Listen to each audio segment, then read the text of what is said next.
ನಿಮ್ದು ಮ್ಯೂಟ್ ಇದೆ ಸರ್. ಎಲ್ಲರಿಗೂ ನಮಸ್ಕಾರ.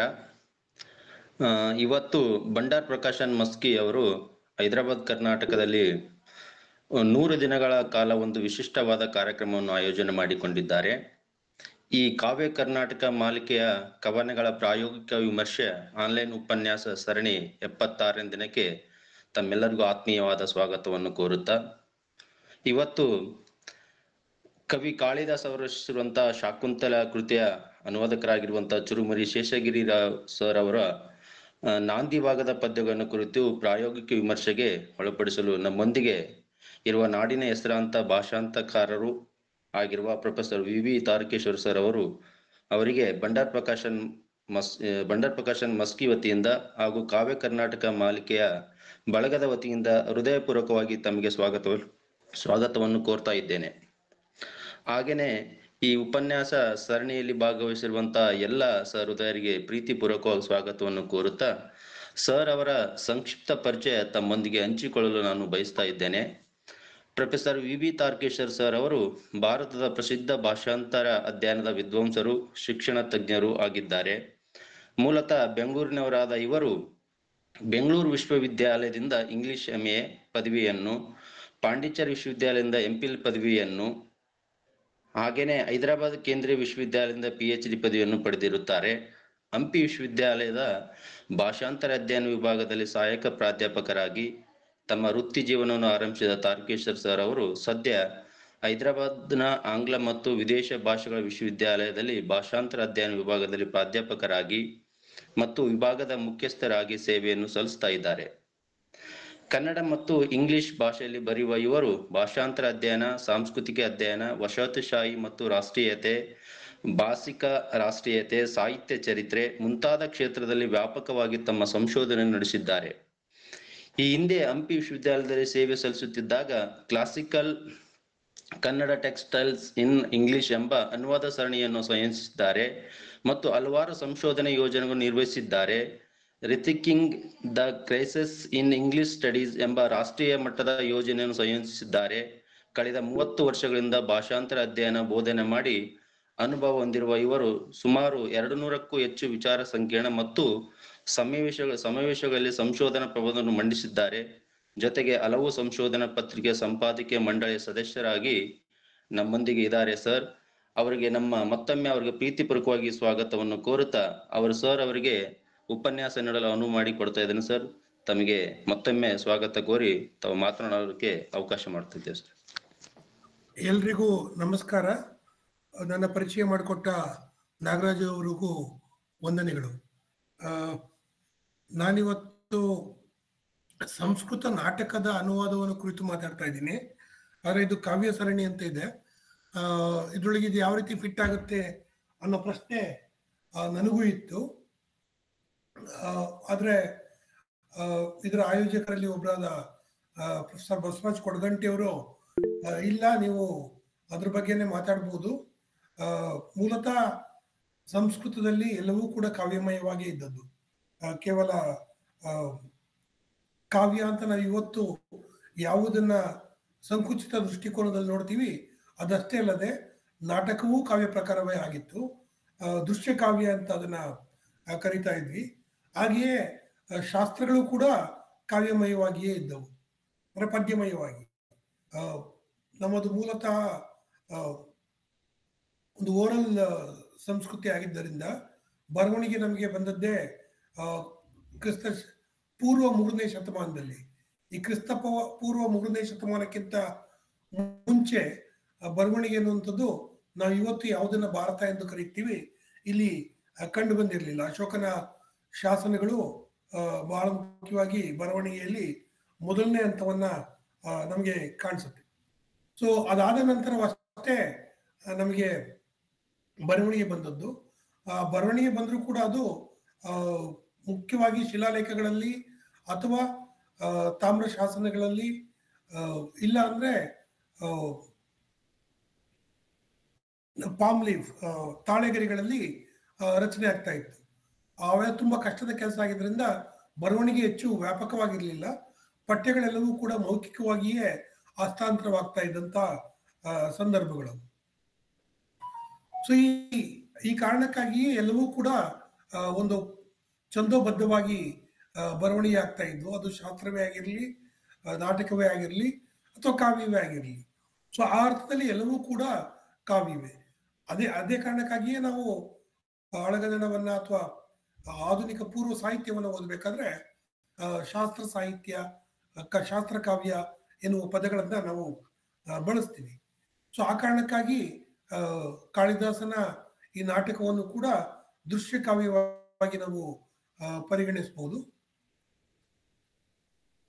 ಕನ್ನಡ ಸಾಹಿತ್ಯದ ಆರಂಭವನ್ನು ನಾವು ಗಮನಿಸಿದ್ರೆ, ಕನ್ನಡ ಸಾಹಿತ್ಯದ ಆರಂಭವೇ ಒಂದು ಭಾಷಾಂತರದ ಮೂಲಕ ಆದಂತೆ ನಮಗೆ ಕಂಡು ಬರುತ್ತೆ. ಇದುವರೆಗೂ ದೊರೆತಿರುವಂತಹ ಮಾಹಿತಿಗಳ ಹಿನ್ನೆಲೆಯಲ್ಲಿ ನೋಡಿದ್ರೆ ನಮ್ಮ ಮೊದಲ ಲಭ್ಯ ಗ್ರಂಥವಾದ ಕವಿರಾಜ ಮಾರ್ಗವು ಕೂಡ ದಂಡಿಯ ಕಾವ್ಯಾದರ್ಶದ ಅನುವಾದ ಎಂದು ನೋಡುತ್ತೇವೆ. ಇಲ್ಲಿ ಅನುವಾದ ಅಂತಂದ್ರೆ ಏಕಾಏಕಿ ಅಲ್ಲಿರುವುದನ್ನೆಲ್ಲ ಇಲ್ಲಿ ತಂದಿರುವಂಥದ್ದಲ್ಲ, ಅದನ್ನ ಇಟ್ಟುಕೊಂಡು ಅದನ್ನ ನಮ್ಮ ಸಂದರ್ಭಕ್ಕೆ ಒಗ್ಗಿಸುವಂತಹ ಕೆಲಸಗಳು ಆಗತ್ತೆ. ಅದೇ ಕಾರಣಕ್ಕಾಗಿಯೇ ಕವಿರಾಜ ಮಾರ್ಗದಲ್ಲಿ ದಂಡಿಯ ಕಾವ್ಯಾದರ್ಶದ ಅನುವಾದವಾದರೂ ಕೂಡ ಕನ್ನಡ ನಾಡಿನ ಮೇರೆಗಳನ್ನ ಗುರುತಿಸುವ, ಕನ್ನಡದಲ್ಲಿ ಬರಿಬೇಕಾದ್ರೆ ನಾವು ಮಾಡಿಕೊಳ್ಳಬೇಕಾದಂತಹ ಬದಲಾವಣೆಗಳನ್ನು ಗುರುತಿಸುವ, ಕನ್ನಡಿಗರ ಬಗೆಗಿನ ಮಾತುಗಳು ಇವೆಲ್ಲವೂ ಯಥೇಚ್ಛವಾಗಿ ಬರುವಂಥದ್ದು. ಇವತ್ತು ನಮ್ಮ ಕನ್ನಡ ಅಸ್ಮಿತೆಗೆ, ಕನ್ನಡ ರಾಷ್ಟ್ರೀಯತೆ ಅಸ್ಮಿತೆಗೆ, ಕನ್ನಡ ಭಾಷೆಯ ಅಸ್ಮಿತೆಗೆ ಈ ಕವಿರಾಜ ಮಾರ್ಗದ ಈ ಸಾಲುಗಳನ್ನು ನಾವು ಉಲ್ಲೇಖಿಸ್ತಾ ಇರ್ತೀವಿ. ಅದಾದ ನಂತರ ಕಾವ್ಯವನ್ನು ನೋಡಿದ್ರು ಕೂಡ ಪಂಪನ ಕಾವ್ಯವೇ ಮೊದಲ ದೊರಕಿರುವಂತಹ ಪಠ್ಯ. ವಿಕ್ರಮಾರ್ಜುನ ವಿದ್ಯೆ ಮತ್ತು ಆದಿಪುರಾಣ ಎರಡೂ ಕೂಡ ಒಂದು ರೀತಿಯಲ್ಲಿ ಭಾಷಾಂತರಗಳಿವೆ. ನೇರವಾಗಿ ಪಂಪ ಭಾರತವನ್ನ ನೋಡಿದ್ರೆ ವಿಕ್ರಮಾರ್ಜುನ ವಿಜಯವನ್ನ ಪಂಪನೇ ವ್ಯಾಸ ಮುನೀಂದ್ರರು ಈಗಾಗಲೇ ರಚಿಸಿದ್ದಾರೆ. ಅದೊಂದು ವಿಶಾಲವಾದ ಸಾಗರ. ಆ ಸಾಗರವನ್ನ ನಾನು ಅದರ ಕಥೆಯ ಮೈಗೆ ಅಡಲಿಯದೆ, ಅಂದ್ರೆ ಕತ್ತರಿ ಹಾಕದೆ, ತೊಂದರೆ ಆಗದಂತೆ ನಾನು ಅದನ್ನ ದಾಟ್ತೀನಿ ಅಂತ ತನ್ನದನ್ನ ಒಂದು ಅನುವಾದ ಅಂತ ಕಾವ್ಯದ ಒಳಗಡೆಯೇ ಸೂಚಿಸಿದ್ದಾನೆ. ಅದರೊಳಗೆ ಬೇಕಾದಷ್ಟು ಬದಲಾವಣೆಗಳನ್ನ ಮಾಡಿಕೊಂಡಿದ್ದಾನೆ. ತನ್ನ ಪೋಷಕ ಕಾರಣಕ್ಕಾಗಿ, ಹರಿಕೇಸರಿಯನ್ನ ಮತ್ತು ಅರ್ಜುನನನ್ನ ಸಮೀಕರಿಸಿ ತಾನು ಕಥೆಯನ್ನು ಹೇಳ್ತಿರೋದ್ರಿಂದ ಕೆಲವು ಬದಲಾವಣೆಗಳನ್ನ ಮಾಡಿಕೊಳ್ಳಬೇಕಾದ ಅನಿವಾರ್ಯತೆ ಪಂಪನಿಗೆ ಬಂದಿತ್ತು. ಸೊ ಆ ರೀತಿಯಾಗಿ ಅದೊಂದು ಸ್ವತಂತ್ರ ಕೃತಿಯಾಗಿಯೂ ಕೂಡ ನೋಡಬಹುದು. ಎಲ್ಲಾ ಭಾಷಾಂತರಗಳನ್ನು ಒಂದು ಸ್ವತಂತ್ರ ಕೃತಿಯಾಗಿಯೂ ನೋಡಬಹುದು. ಮತ್ತು ಬಹುತೇಕರು ಭಾಷಾಂತರಗಳನ್ನು ಓದುವುದೇ ಸ್ವತಂತ್ರ ಕೃತಿ ಎಂಬಂತೆ. ಆ ಸ್ವತಂತ್ರ ಕೃತಿಯನ್ನು ನಾವು ಮೂಲ ಲೇಖಕರಿಗೆ ಆರೋಪಿಸುತ್ತೇವೆಯೋ ಅಥವಾ ಭಾಷಾಂತರಕಾರರಿಗೆ ಆರೋಪಿಸುತ್ತೇವೆಯೋ ಅನ್ನುವಂಥದ್ದು ಬೇರೆ ವಿಷಯ. ಕೆಲವು ಸರಿ ಮೂಲ ಕೃತಿಕಾರರಿಗೆ ಆರೋಪಿಸ್ತೀವಿ, ಕೆಲವು ಸರಿ ಭಾಷಾಂತರಕಾರರಿಗೆ ಕೂಡ ಆರೋಪಿಸ್ತೀವಿ. ಈ ಪಂಪನ ವಿಷಯದಲ್ಲಿ ನಾವು ಪಂಪ ಭಾರತ ಎಂದೇ ಕರೆಯುವಂಥದ್ದು, ಅದನ್ನ ವ್ಯಾಸ ಭಾರತಕ್ಕಿಂತ ಭಿನ್ನವಾಗಿ ನೋಡ್ಕೊಳ್ಳುವಂಥದ್ದು. ಕೆಲವು ಸರಿ ನಾವು ಅವ್ರನ್ನ ಅಪ್ಪ ಮಗ ಎಂದು ಕೂಡ ನೋಡ್ಕೊಂಡಿದ್ದೀವಿ. ಅಂದ್ರೆ ಅದು ವ್ಯಾಸ, ಇವನು ಕುಮಾರ ವ್ಯಾಸ ಅನ್ನುವಂತೆ, ಅಥವಾ ಅಭಿನವ ಪಂಪ ಅಂತನೋ ಅಥವಾ ಅಭಿನವ ಕಾಳಿದಾಸ ಅಂತನೋ ಈ ರೀತಿಯಾಗಿ ಭಾಷಾಂತರಕಾರನ್ನು ಕೂಡ ಮೂಲ ಲೇಖಕರೊಂದಿಗೆ ಸಮೀಕರಿಸಿ ನೋಡುವ ಕೆಲಸವನ್ನ ನಾವು ಮಾಡಿದ್ದೇವೆ ಹಿಂದೆ. ಈ ಮಾತುಗಳನ್ನು ಯಾಕೆ ಹೇಳ್ತಾ ಇದ್ದೀನಿ ಅಂತಂದ್ರೆ, ಸಂಸ್ಕೃತದಿಂದ ಮತ್ತು ಪ್ರಾಕೃತದಿಂದ ಭಾಷಾಂತರಗಳು ಕನ್ನಡಕ್ಕೆ ಆದಂತೆ ಕಂಡು ಬರುತ್ತೆ. ಪ್ರಾಕೃತದಿಂದ ನೇರವಾಗಿ ಕನ್ನಡಕ್ಕೆ ಆದ ಸಂದರ್ಭದಲ್ಲಿಯೂ ಪ್ರಾಕೃತದಿಂದ ಸಂಸ್ಕೃತಕ್ಕೂ ಅನುವಾದ ಆಗ್ತಾ ಇತ್ತು. ನಮಗೆಲ್ಲ ಗೊತ್ತಿರುವಂತೆ ಕನ್ನಡ ಸಾಹಿತ್ಯದ ಆರಂಭ ಕಾಲವನ್ನು ನಾವು ಜೈನರ ಕಾಲ ಎಂದು ಕರೆಯುತ್ತೇವೆ. ಬಹುತೇಕ ಜೈನ ಪಠ್ಯಗಳು ಪ್ರಾಕೃತ ಭಾಷೆಯಲ್ಲಿದ್ವು. ಮಾಗಧಿ, ಅರ್ಧ ಮಾಗಧಿ, ಮಹಾರಾಷ್ಟ್ರೀ ಪ್ರಾಕೃತ್, ಈ ರೀತಿ ಬೇರೆ ಬೇರೆ ಹೆಸರುಗಳಲ್ಲಿ ಇವತ್ತು ಗುರುತಿಸುವಂತಹ ಭಾಷೆಯಲ್ಲಿದ್ದಂತಹ ಪಠ್ಯಗಳನ್ನ ಸಂಸ್ಕೃತಕ್ಕೆ ಮತ್ತು ಕನ್ನಡಕ್ಕೆ, ತಮಿಳಿಗೂ ಕೂಡ ಅನುವಾದಿಸುವಂತಹ ಕೆಲಸಗಳು ಮೊದಲನೇ ಸಹಸ್ರಮಾನದ ಕೊನೆಯ ಭಾಗದಲ್ಲಿ 9-10ನೇ ಶತಮಾನದಲ್ಲಿ ಆಗಿರುವಂಥದ್ದು ಕಂಡು ಬರುತ್ತೆ. ಸೊ ಆ ಹಿನ್ನೆಲೆಯಲ್ಲಿಯೇ ಆದಿಪುರಾಣವನ್ನು ಕೂಡ, ಪಂಪನ ಆದಿಪುರಾಣವನ್ನು ನಾವು ನೋಡ್ಬೋದು. ಈ ಪಂಪನ ಆದಿಪುರಾಣಕ್ಕೂ ಕೂಡ ಜೈನರ ಮಹಾಪುರಾಣ, ಪೂರ್ವ ಪುರಾಣ ಮತ್ತು ಉತ್ತರ ಪುರಾಣ ಏನಿದೆ ಅವೆರಡನ್ನ ಸೇರಿಸಿ ಮಹಾಪುರಾಣ ಅಂತ ಕರೀತಾರೆ. ಇದು 8, 9ನೇ ಶತಮಾನದ ಒಂದು ಸಂಸ್ಕೃತದಲ್ಲಿ ರಚನೆಯಾದಂತಹ ಪಠ್ಯ. ಅದನ್ನು ಅನುಸರಿಸಿಯೇ ಕನ್ನಡದಲ್ಲಿ ಬಹುತೇಕ ಕಾವ್ಯಗಳು ಬಂದಿರುವಂಥದ್ದು. ಸೊ ಅದರಿಂದ ಅನುವಾದಗಳ ಮೂಲಕವೇ ಕನ್ನಡ ಸಾಹಿತ್ಯ ಆರಂಭ ಆಗಿದೆ. ಸದ್ಯಕ್ಕೆ ಲಭ್ಯವಿರುವಂತಹ ಪಠ್ಯಗಳ ಹಿನ್ನೆಲೆಯಲ್ಲಿ ನೋಡುವುದಾದರೆ, ಆದರೆ ಸಾಹಿತ್ಯವನ್ನು ನಾವು ವಿಶಾಲವಾಗಿ ವ್ಯಾಖ್ಯಾನಿಸಿಕೊಂಡ್ರೆ, ಶಾಸನಗಳ ನುಕ್ಕು ಕೂಡ ತೆಗೆದುಕೊಂಡ್ರೆ, ಆಗ ಅದು ಎರಡೂ ಭಾಷೆಗಳಲ್ಲಿ ಇರುವ ಶಾಸನಗಳು ಕೂಡ ನಮಗೆ ಆ ಸಂದರ್ಭದಲ್ಲಿ ಸಿಗುತ್ತೆ. ಸಂಸ್ಕೃತ ಮತ್ತು ಕನ್ನಡದಲ್ಲಿ ಎರಡರಲ್ಲೂ ಇರುವಂಥದ್ದು. ಸೊ ಅವುಗಳನ್ನು ಕೂಡ ನಾವು ಕನ್ನಡ ಸಾಹಿತ್ಯದ ಆರಂಭ ಕಾಲ ಅಂತ ನೋಡಿದ್ರೆ ಅದು ಮೂಲ ಪಠ್ಯಗಳೇ ಆಗ್ಬೋದು. ಗೊತ್ತಿಲ್ಲ ನನಗೆ ಅದು ಕನ್ನಡದಲ್ಲಿ ಬರೆದು ಸಂಸ್ಕೃತದಲ್ಲಿ ಅನುವಾದ ಮಾಡೋದು ಅಥವಾ ಸಂಸ್ಕೃತದಲ್ಲಿ ಬರೆದು ಕನ್ನಡದಲ್ಲಿ ಈ ಶಾಸನ ಕವಿಗಳು ಅನುವಾದ ಮಾಡಿದಾರ ಅಂತ. ಇರ್ಲಿ, ಈ ಮಾತನ್ನು ಯಾಕೆ ಹೇಳ್ತಾ ಇದ್ದೀನಿ ಅಂತಂದ್ರೆ, ಸಂಸ್ಕೃತದಿಂದ ಬೇಕಾದಷ್ಟು ಅನುವಾದಗಳು ಕನ್ನಡ ಸಾಹಿತ್ಯದಲ್ಲಿ ಆದರೂ ಕಾವ್ಯ ಅಷ್ಟೇ ಅಲ್ಲದೆ ನಾವು ಯಾವುದು ಶಾಸ್ತ್ರ ಕಾವ್ಯ ಅಂತ ಕರಿತೀವಿ ಅವು ಕೂಡ ಆಗಿದೆ. ಸೂಪಶಾಸ್ತ್ರ ಇರ್ಬೋದು, ಮಂಗಲಸನ ಸೂಪಶಾಸ್ತ್ರ, ಈ ರೀತಿ ಬೇಕಾದಷ್ಟು ಕುಕರಿ ಬುಕ್ಸು ಅಥವಾ ಇನ್ನು ಬೇರೆ ಬೇರೆ ರೀತಿಯ ಶಾಸ್ತ್ರಗಳು, ಕೋಕಶಾಸ್ತ್ರ, ಕಾಮಶಾಸ್ತ್ರ, ಇವೆಲ್ಲವೂ ಕೂಡ ಕನ್ನಡಕ್ಕೆ ಸಂಸ್ಕೃತದಿಂದ ಬಂದಿವೆ. ಒಂದು ನಾವು ಮುಖ್ಯವಾಗಿ ಗಮನಿಸಬೇಕಾಗಿರೋದು ಏನು ಅಂತಂದ್ರೆ, ಎಲ್ಲವನ್ನೂ ಕೂಡ ನಾವು ಇವತ್ತು ಟ್ರಾನ್ಸ್ಲೇಷನ್ ಅಂತಂದಾಗ ಅಥವಾ ಭಾಷಾಂತರ ಅಂದಾಗ ಮೂಲಕ್ಕೆ ನಿಷ್ಠವಾಗಿರ್ಬೇಕು ಅಂತ ಏನು ಅನ್ಕೊಳ್ತೀವಿ ಆ ರೀತಿಯ ಒಂದು ಪರಿಕಲ್ಪನೆಯಲ್ಲಿ ಬಂದಿಲ್ಲ.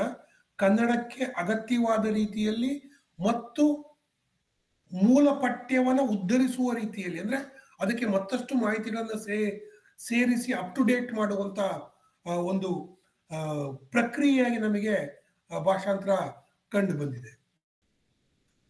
ಇಷ್ಟೆಲ್ಲ ಭಾಷಾಂತರಗಳು ಶಾಸ್ತ್ರ ಸಾಹಿತ್ಯ ಇರ್ಬೋದು, ಕಾವ್ಯ ಸಾಹಿತ್ಯ ಇರ್ಬೋದು, ಅಥವಾ ಇತಿಹಾಸ ಕಾವ್ಯ ಎಂದು ಕರೆಯುವ ರಾಮಾಯಣ ಮಹಾಭಾರತಗಳ ಭಾಷಾಂತರಗಳಿರ್ಬೋದು, ಕನ್ನಡದಲ್ಲಿ ಬೇಕಾದಷ್ಟು ಆಗಿದ್ರು ಕೂಡ ಕಾಳಿದಾಸನನ್ನ ನಾವು 19ನೇ ಶತಮಾನದವರೆಗೂ ಅನುವಾದ ಮಾಡಿದಂತೆ ನಮಗೆ ಕಂಡು ಬರೋದೇ ಇಲ್ಲ, ಅಂದರೆ ಒಂದು ಪಠ್ಯವಾಗಿ ಕಂಡು ಬರೋದಿಲ್ಲ. ಕೆಲವು ವಿದ್ವಾಂಸರು ಪಂಪನಲ್ಲಿ, ರನ್ನನಲ್ಲಿ ಕಾಳಿದಾಸನ ಕೆಲವು ಸಾಲುಗಳು ಅಥವಾ ಕೆಲವು ಪದ್ಯಗಳ ಛಾಯೆಗಳನ್ನ ಗುರುತಿಸಿದ್ದಾರೆ ಮತ್ತು ಅವು ನೇರ ಭಾಷಾಂತರ ಅಂತ ಹೇಳಿದ್ದಾರೆ.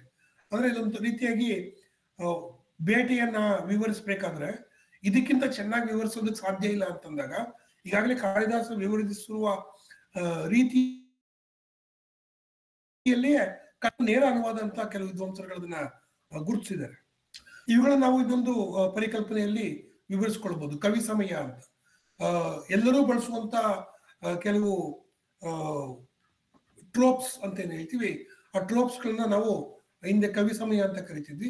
ಆ ರೀತಿಯಾಗಿ ಕಾಳಿದಾಸನ ಕೆಲವು ಸಾಲುಗಳು ಕವಿ ಸಮಯವಾಗಿ ಬೇರೆ ಪಠ್ಯಗಳಲ್ಲಿ ಅನುವಾದವಾಗಿ ಬಳಕೆಯಾಗಿರೋದನ್ನ ನಾವು ನೋಡ್ತಾ ಹೋಗ್ಬೋದು. ಆದರೆ ಒಂದು ಪಠ್ಯವಾಗಿ ಕಾಳಿದಾಸ ನಮಗೆ ಅನುವಾದ ಆಗೇ ಇರಲಿಲ್ಲ 19ನೇ ಶತಮಾನ ಬರುವವರೆಗೂ.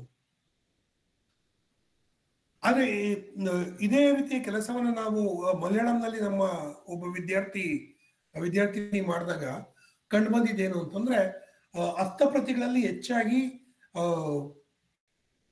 ನಮಗೆ ಕಾಳಿದಾಸನ ಪಠ್ಯಗಳು ಕಂಡು ಬಂದಿದ್ದು ಸಂಸ್ಕೃತದಲ್ಲಿಯೇ. ಕೇರಳದ ಭಾಗದಲ್ಲಿ ಕುಮಾರ ಸಂಭವದ ಪ್ರತಿಗಳು ಹೆಚ್ಚಾಗಿದ್ವು, ನಾಟಕಗಳು ಪ್ರತಿಗಳು ಹೆಚ್ಚಾಗಿ ಇರಲಿಲ್ಲ ಹಸ್ತಪ್ರತಿಯಲ್ಲೂ ಕೂಡ. ಆದ್ರೆ ಮಲಯಾಳಂನಲ್ಲೂ ಕೂಡ, ಕನ್ನಡದಲ್ಲಿ ಅಷ್ಟೇ ಅಲ್ಲ ಮಲಯಾಳಂನಲ್ಲೂ ಕೂಡ ಅನುವಾದಗಳು ಆಗಿರಲಿಲ್ಲ ಕಾಳಿದಾಸನ ಪಠ್ಯಗಳು. ಮತ್ತೆ ಕಾಮೆಂಟ್ರಿಗಳು ಬಂದಿತ್ತು, ಅಂದ್ರೆ ವ್ಯಾಖ್ಯಾನಗಳು ಬಂದಿದ್ವು. ಈ ವ್ಯಾಖ್ಯಾನಗಳೆಲ್ಲವೂ ಹೆಚ್ಚಿಗೆ ಕುಮಾರ ಸಂಭವ ಎನ್ನುವ ಪಠ್ಯಕ್ಕೆ ಇತ್ತು. ಅಂದ್ರೆ ಕುಮಾರ ಸಂಭವವನ್ನ ಒಂದು ನಾವು ಇವತ್ತು ಸ್ಥೂಲವಾಗಿ ಯಾವುದನ್ನ ಧಾರ್ಮಿಕ ಪಠ್ಯ ಅಂತ ಕರಿತೀವಿ, ಆ ರೀತಿಯಾಗಿ ಒಂದು ಧಾರ್ಮಿಕ ಪಠ್ಯವಾಗಿ ಕಾಮೆಂಟ್ರಿಗಳನ್ನ ಮಾಡಿ ಬಳಸ್ಕೊಂಡಿರೋದನ್ನ ಮತ್ತು ಮೂಲ ಸಂಸ್ಕೃತವನ್ನೇ ಬಳಸ್ತಾ ಇದ್ದದನ್ನ ಅಲ್ಲಿ ನೋಡ್ಬೋದು. ಕನ್ನಡದ ಸಂದರ್ಭದಲ್ಲಿ ಕನ್ನಡದಲ್ಲಿ ಎಷ್ಟು ಕಾಳಿದಾಸನ ಸಂಸ್ಕೃತ ಪಠ್ಯಗಳ ಹಸ್ತಪ್ರತಿಗಳು ದೊರಕಿವೆ ಅನ್ನೋದು ಯಾರು ಇನ್ನು ಕೆಲಸ ಮಾಡಿಲ್ಲ. ಹಾಗೆಯೇ ಕಾಳಿದಾಸ ಅದು ಆಗಿಲ್ಲ. ಮತ್ತೆ ವ್ಯಾಖ್ಯಾನಗಳೇನಾದ್ರೂ ಬಂದಿತ್ತ ಕಾಳಿದಾಸನ ಸಂಸ್ಕೃತ ಪಠ್ಯಕ್ಕೆ ಕರ್ನಾಟಕದಲ್ಲಿ ಅಥವಾ ಕನ್ನಡ ಮಾತನಾಡುವ ಪ್ರದೇಶಗಳಲ್ಲಿ ಕನ್ನಡದಲ್ಲಿ ಏನಾದ್ರು ವ್ಯಾಖ್ಯಾನಗಳು ಬಂದಿವ್ಯಾ ಅನ್ನೋದನ್ನು ಕೂಡ ನನ್ನ ಗಮನಕ್ಕಂತೂ ಯಾವುದು ಬಂದಿಲ್ಲ. ಅಂದ್ರೆ ಒಂದು ರೀತಿಯಲ್ಲಿ ಕಾಳಿದಾಸನ ಪಠ್ಯಗಳು 19ನೇ ಶತಮಾನದವರೆಗೂ ಕನ್ನಡದಲ್ಲಿ ಅವಜ್ಞೆಗೆ ಒಳಗಾದಂತೆ ಕಂಡು ಬರುತ್ತದೆ. ಬೇರೆ ಪಠ್ಯಗಳನ್ನೆಲ್ಲ ನಾವು ಅನುವಾದ ಮಾಡ್ಕೊಂಡಿದ್ವಿ, ಕಾಳಿದಾಸನ ಅನುವಾದ ಮಾಡ್ಕೊಳಕ್ ಹೋಗೇ ಇರಲಿಲ್ಲ. ನಮ್ಗೆ ಅದು ಮುಖ್ಯ ಅಂತ ಅನ್ಸೇ ಇರಲಿಲ್ಲ. ನಾಟಕಗಳು ಇರಲಿಲ್ಲ ಬಿಡಿ, ಸಂಸ್ಕೃತ ನಾಟಕಗಳನ್ನ ನಾವು ಅನುವಾದ ಮಾಡ್ಕೊಂಡಿರಲಿಲ್ಲ. ಯಾಕಂದ್ರೆ ಸಂಸ್ಕೃತ ನಾಟಕಗಳನ್ನ ಅಭಿನಯಿಸುವ ಒಂದು ಪರಂಪರೆ ನಮ್ಮಲ್ಲಿರಲಿಲ್ಲ. ಕೇರಳದಲ್ಲಿತ್ತು. ಕೇರಳದಲ್ಲಿ ಕೂಡಿಯಾಟಂ ಅಂತ ದೇವಸ್ಥಾನಗಳ ಪ್ರಾಂಗಣಗಳಲ್ಲಿ ಸಂಸ್ಕೃತ ನಾಟಕಗಳನ್ನ ಅಭಿನಯಿಸ್ತಾ ಇದ್ರು. ಈ ಸಂಸ್ಕೃತ ನಾಟಕಗಳ ಬಗ್ಗೆ ನಾವು ನೋಡೋದಾದ್ರೆ ಭರತನ ನಾಟ್ಯಶಾಸ್ತ್ರದಲ್ಲಿ ರಂಗಸ್ಥಳದ ಬಗ್ಗೆ, ಭಿನ್ನ ರೀತಿಯ ರಂಗಸ್ಥಳಗಳ ಬಗ್ಗೆ ಮತ್ತು ಅವುಗಳ ಲಕ್ಷಣಗಳ ಬಗ್ಗೆ ವಿವರವಾಗಿ ತಿಳಿಸಿದ್ರು ಕೂಡ ನಮಗೆ ಎಲ್ಲಿಯೂ ಆ ರೀತಿಯ ರಂಗಸ್ಥಳ, ಗ್ರೀಕ್ನಲ್ಲಿ ಒಂದು ರಂಗಸ್ಥಳ ಇದೆ ಅನ್ನುವಂತೆ ಭಾರತದಲ್ಲಿ ಇದೊಂದು ರಂಗಸ್ಥಳ ಇತ್ತು ಅಂತ ಗುರುತಿಸಕ್ ಸಾಧ್ಯ ಆಗಿಲ್ಲ. ಆದ್ರೆ ಕೇರಳದಲ್ಲಿ ಈ ದೇವಸ್ಥಾನಗಳ ಪ್ರಾಂಗಣಗಳಲ್ಲಿ ಕೂಡಿಯಾಟಂ ನಲ್ಲಿ ಸಂಸ್ಕೃತ ನಾಟಕಗಳನ್ನ ಪ್ರದರ್ಶಿಸಿದ್ರು ಅನ್ನೋದು ನಮಗೆ ತಿಳಿದು ಬರುತ್ತೆ. ಮತ್ತು ಅದೊಂದು ಪರಂಪರೆಯಾಗಿ ಸತತವಾಗಿ ಸಾತತ್ಯವನ್ನು ಹೊಂದಿದ್ದು ಮುಂದುವರ್ಕೊಂಡು ಹೋಗಿದೆ ಅನ್ನೋದು ಕೂಡ ಬಹಳ ಮುಖ್ಯ. ಕನ್ನಡದಲ್ಲಿ ಆ ರೀತಿಯ ಒಂದು ಪರಂಪರೆ ಇರಲಿಲ್ಲ. ಬಟ್ ಬೇರೆ ರೀತಿಯ ಪ್ರದರ್ಶಕ ಕಲೆಗಳು ನಮ್ಮಲ್ಲಿ ಇದ್ವು. ಯಕ್ಷಗಾನ ಇತ್ತು, ದೊಡ್ಡಾಟ ಇತ್ತು, ಸಣ್ಣಾಟ ಇತ್ತು, ಬಯಲಾಟಗಳಿದ್ವು. ಇದಲ್ಲದೆ ಬೇರೆ ಬೇರೆ ರೀತಿಯ ಪ್ರಕಾರಗಳು ಕೂಡ ಇಲ್ಲಿದ್ರು.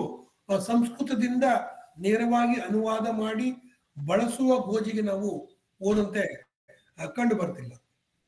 ಸೊ ಆಧುನಿಕ ರಂಗಭೂಮಿಯ ವಿಗಮವಾಗುವುದಕ್ಕೂ ಕಾಳಿದಾಸನ ನಾಟಕಗಳು ಭಾಷಾಂತರ ಆಗೋಕ್ಕೂ ಒಂದು ಸಂಬಂಧ ಇದ್ದಂತೆ ನಮಗೆ ಕಂಡು ಬರುತ್ತೆ. ಅದಕ್ಕೆ ನಾನು ಮತ್ತೆ ಬರ್ತೀನಿ. ಯಾಕೆಂದ್ರೆ ಚಿರುಮರಿ ಶೇಷಗಿರಿರಾಯರ ಅನುವಾದ ಒಂದು ಎಕ್ಸೆಪ್ಷನ್ ತರ ನನಗೆ ಕಾಣಿಸುತ್ತೆ. ಅದಕ್ಕೆ ಮತ್ತೆ ಬರ್ತೀನಿ ಚಿರುಮರಿ ಶೇಷಗಿರಿರಾಯಗೆ ಬಂದಾಗ.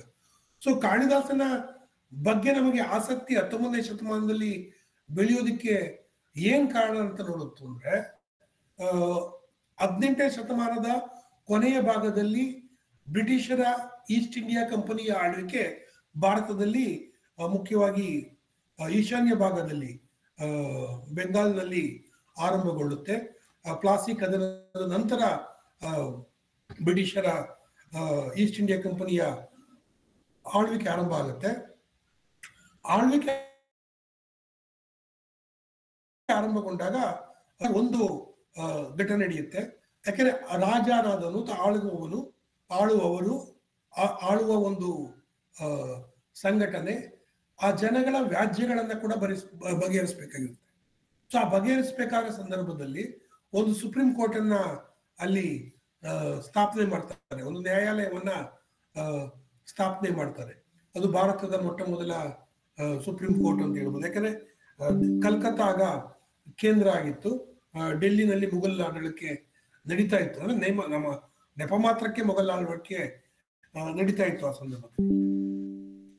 ಸೊ ಈ ಬೆಂಗಾಲ್ನಲ್ಲಿ ಈ ಸುಪ್ರೀಂ ಕೋರ್ಟ್ ಆರಂಭ ಆದಾಗ ಅದಕ್ಕೆ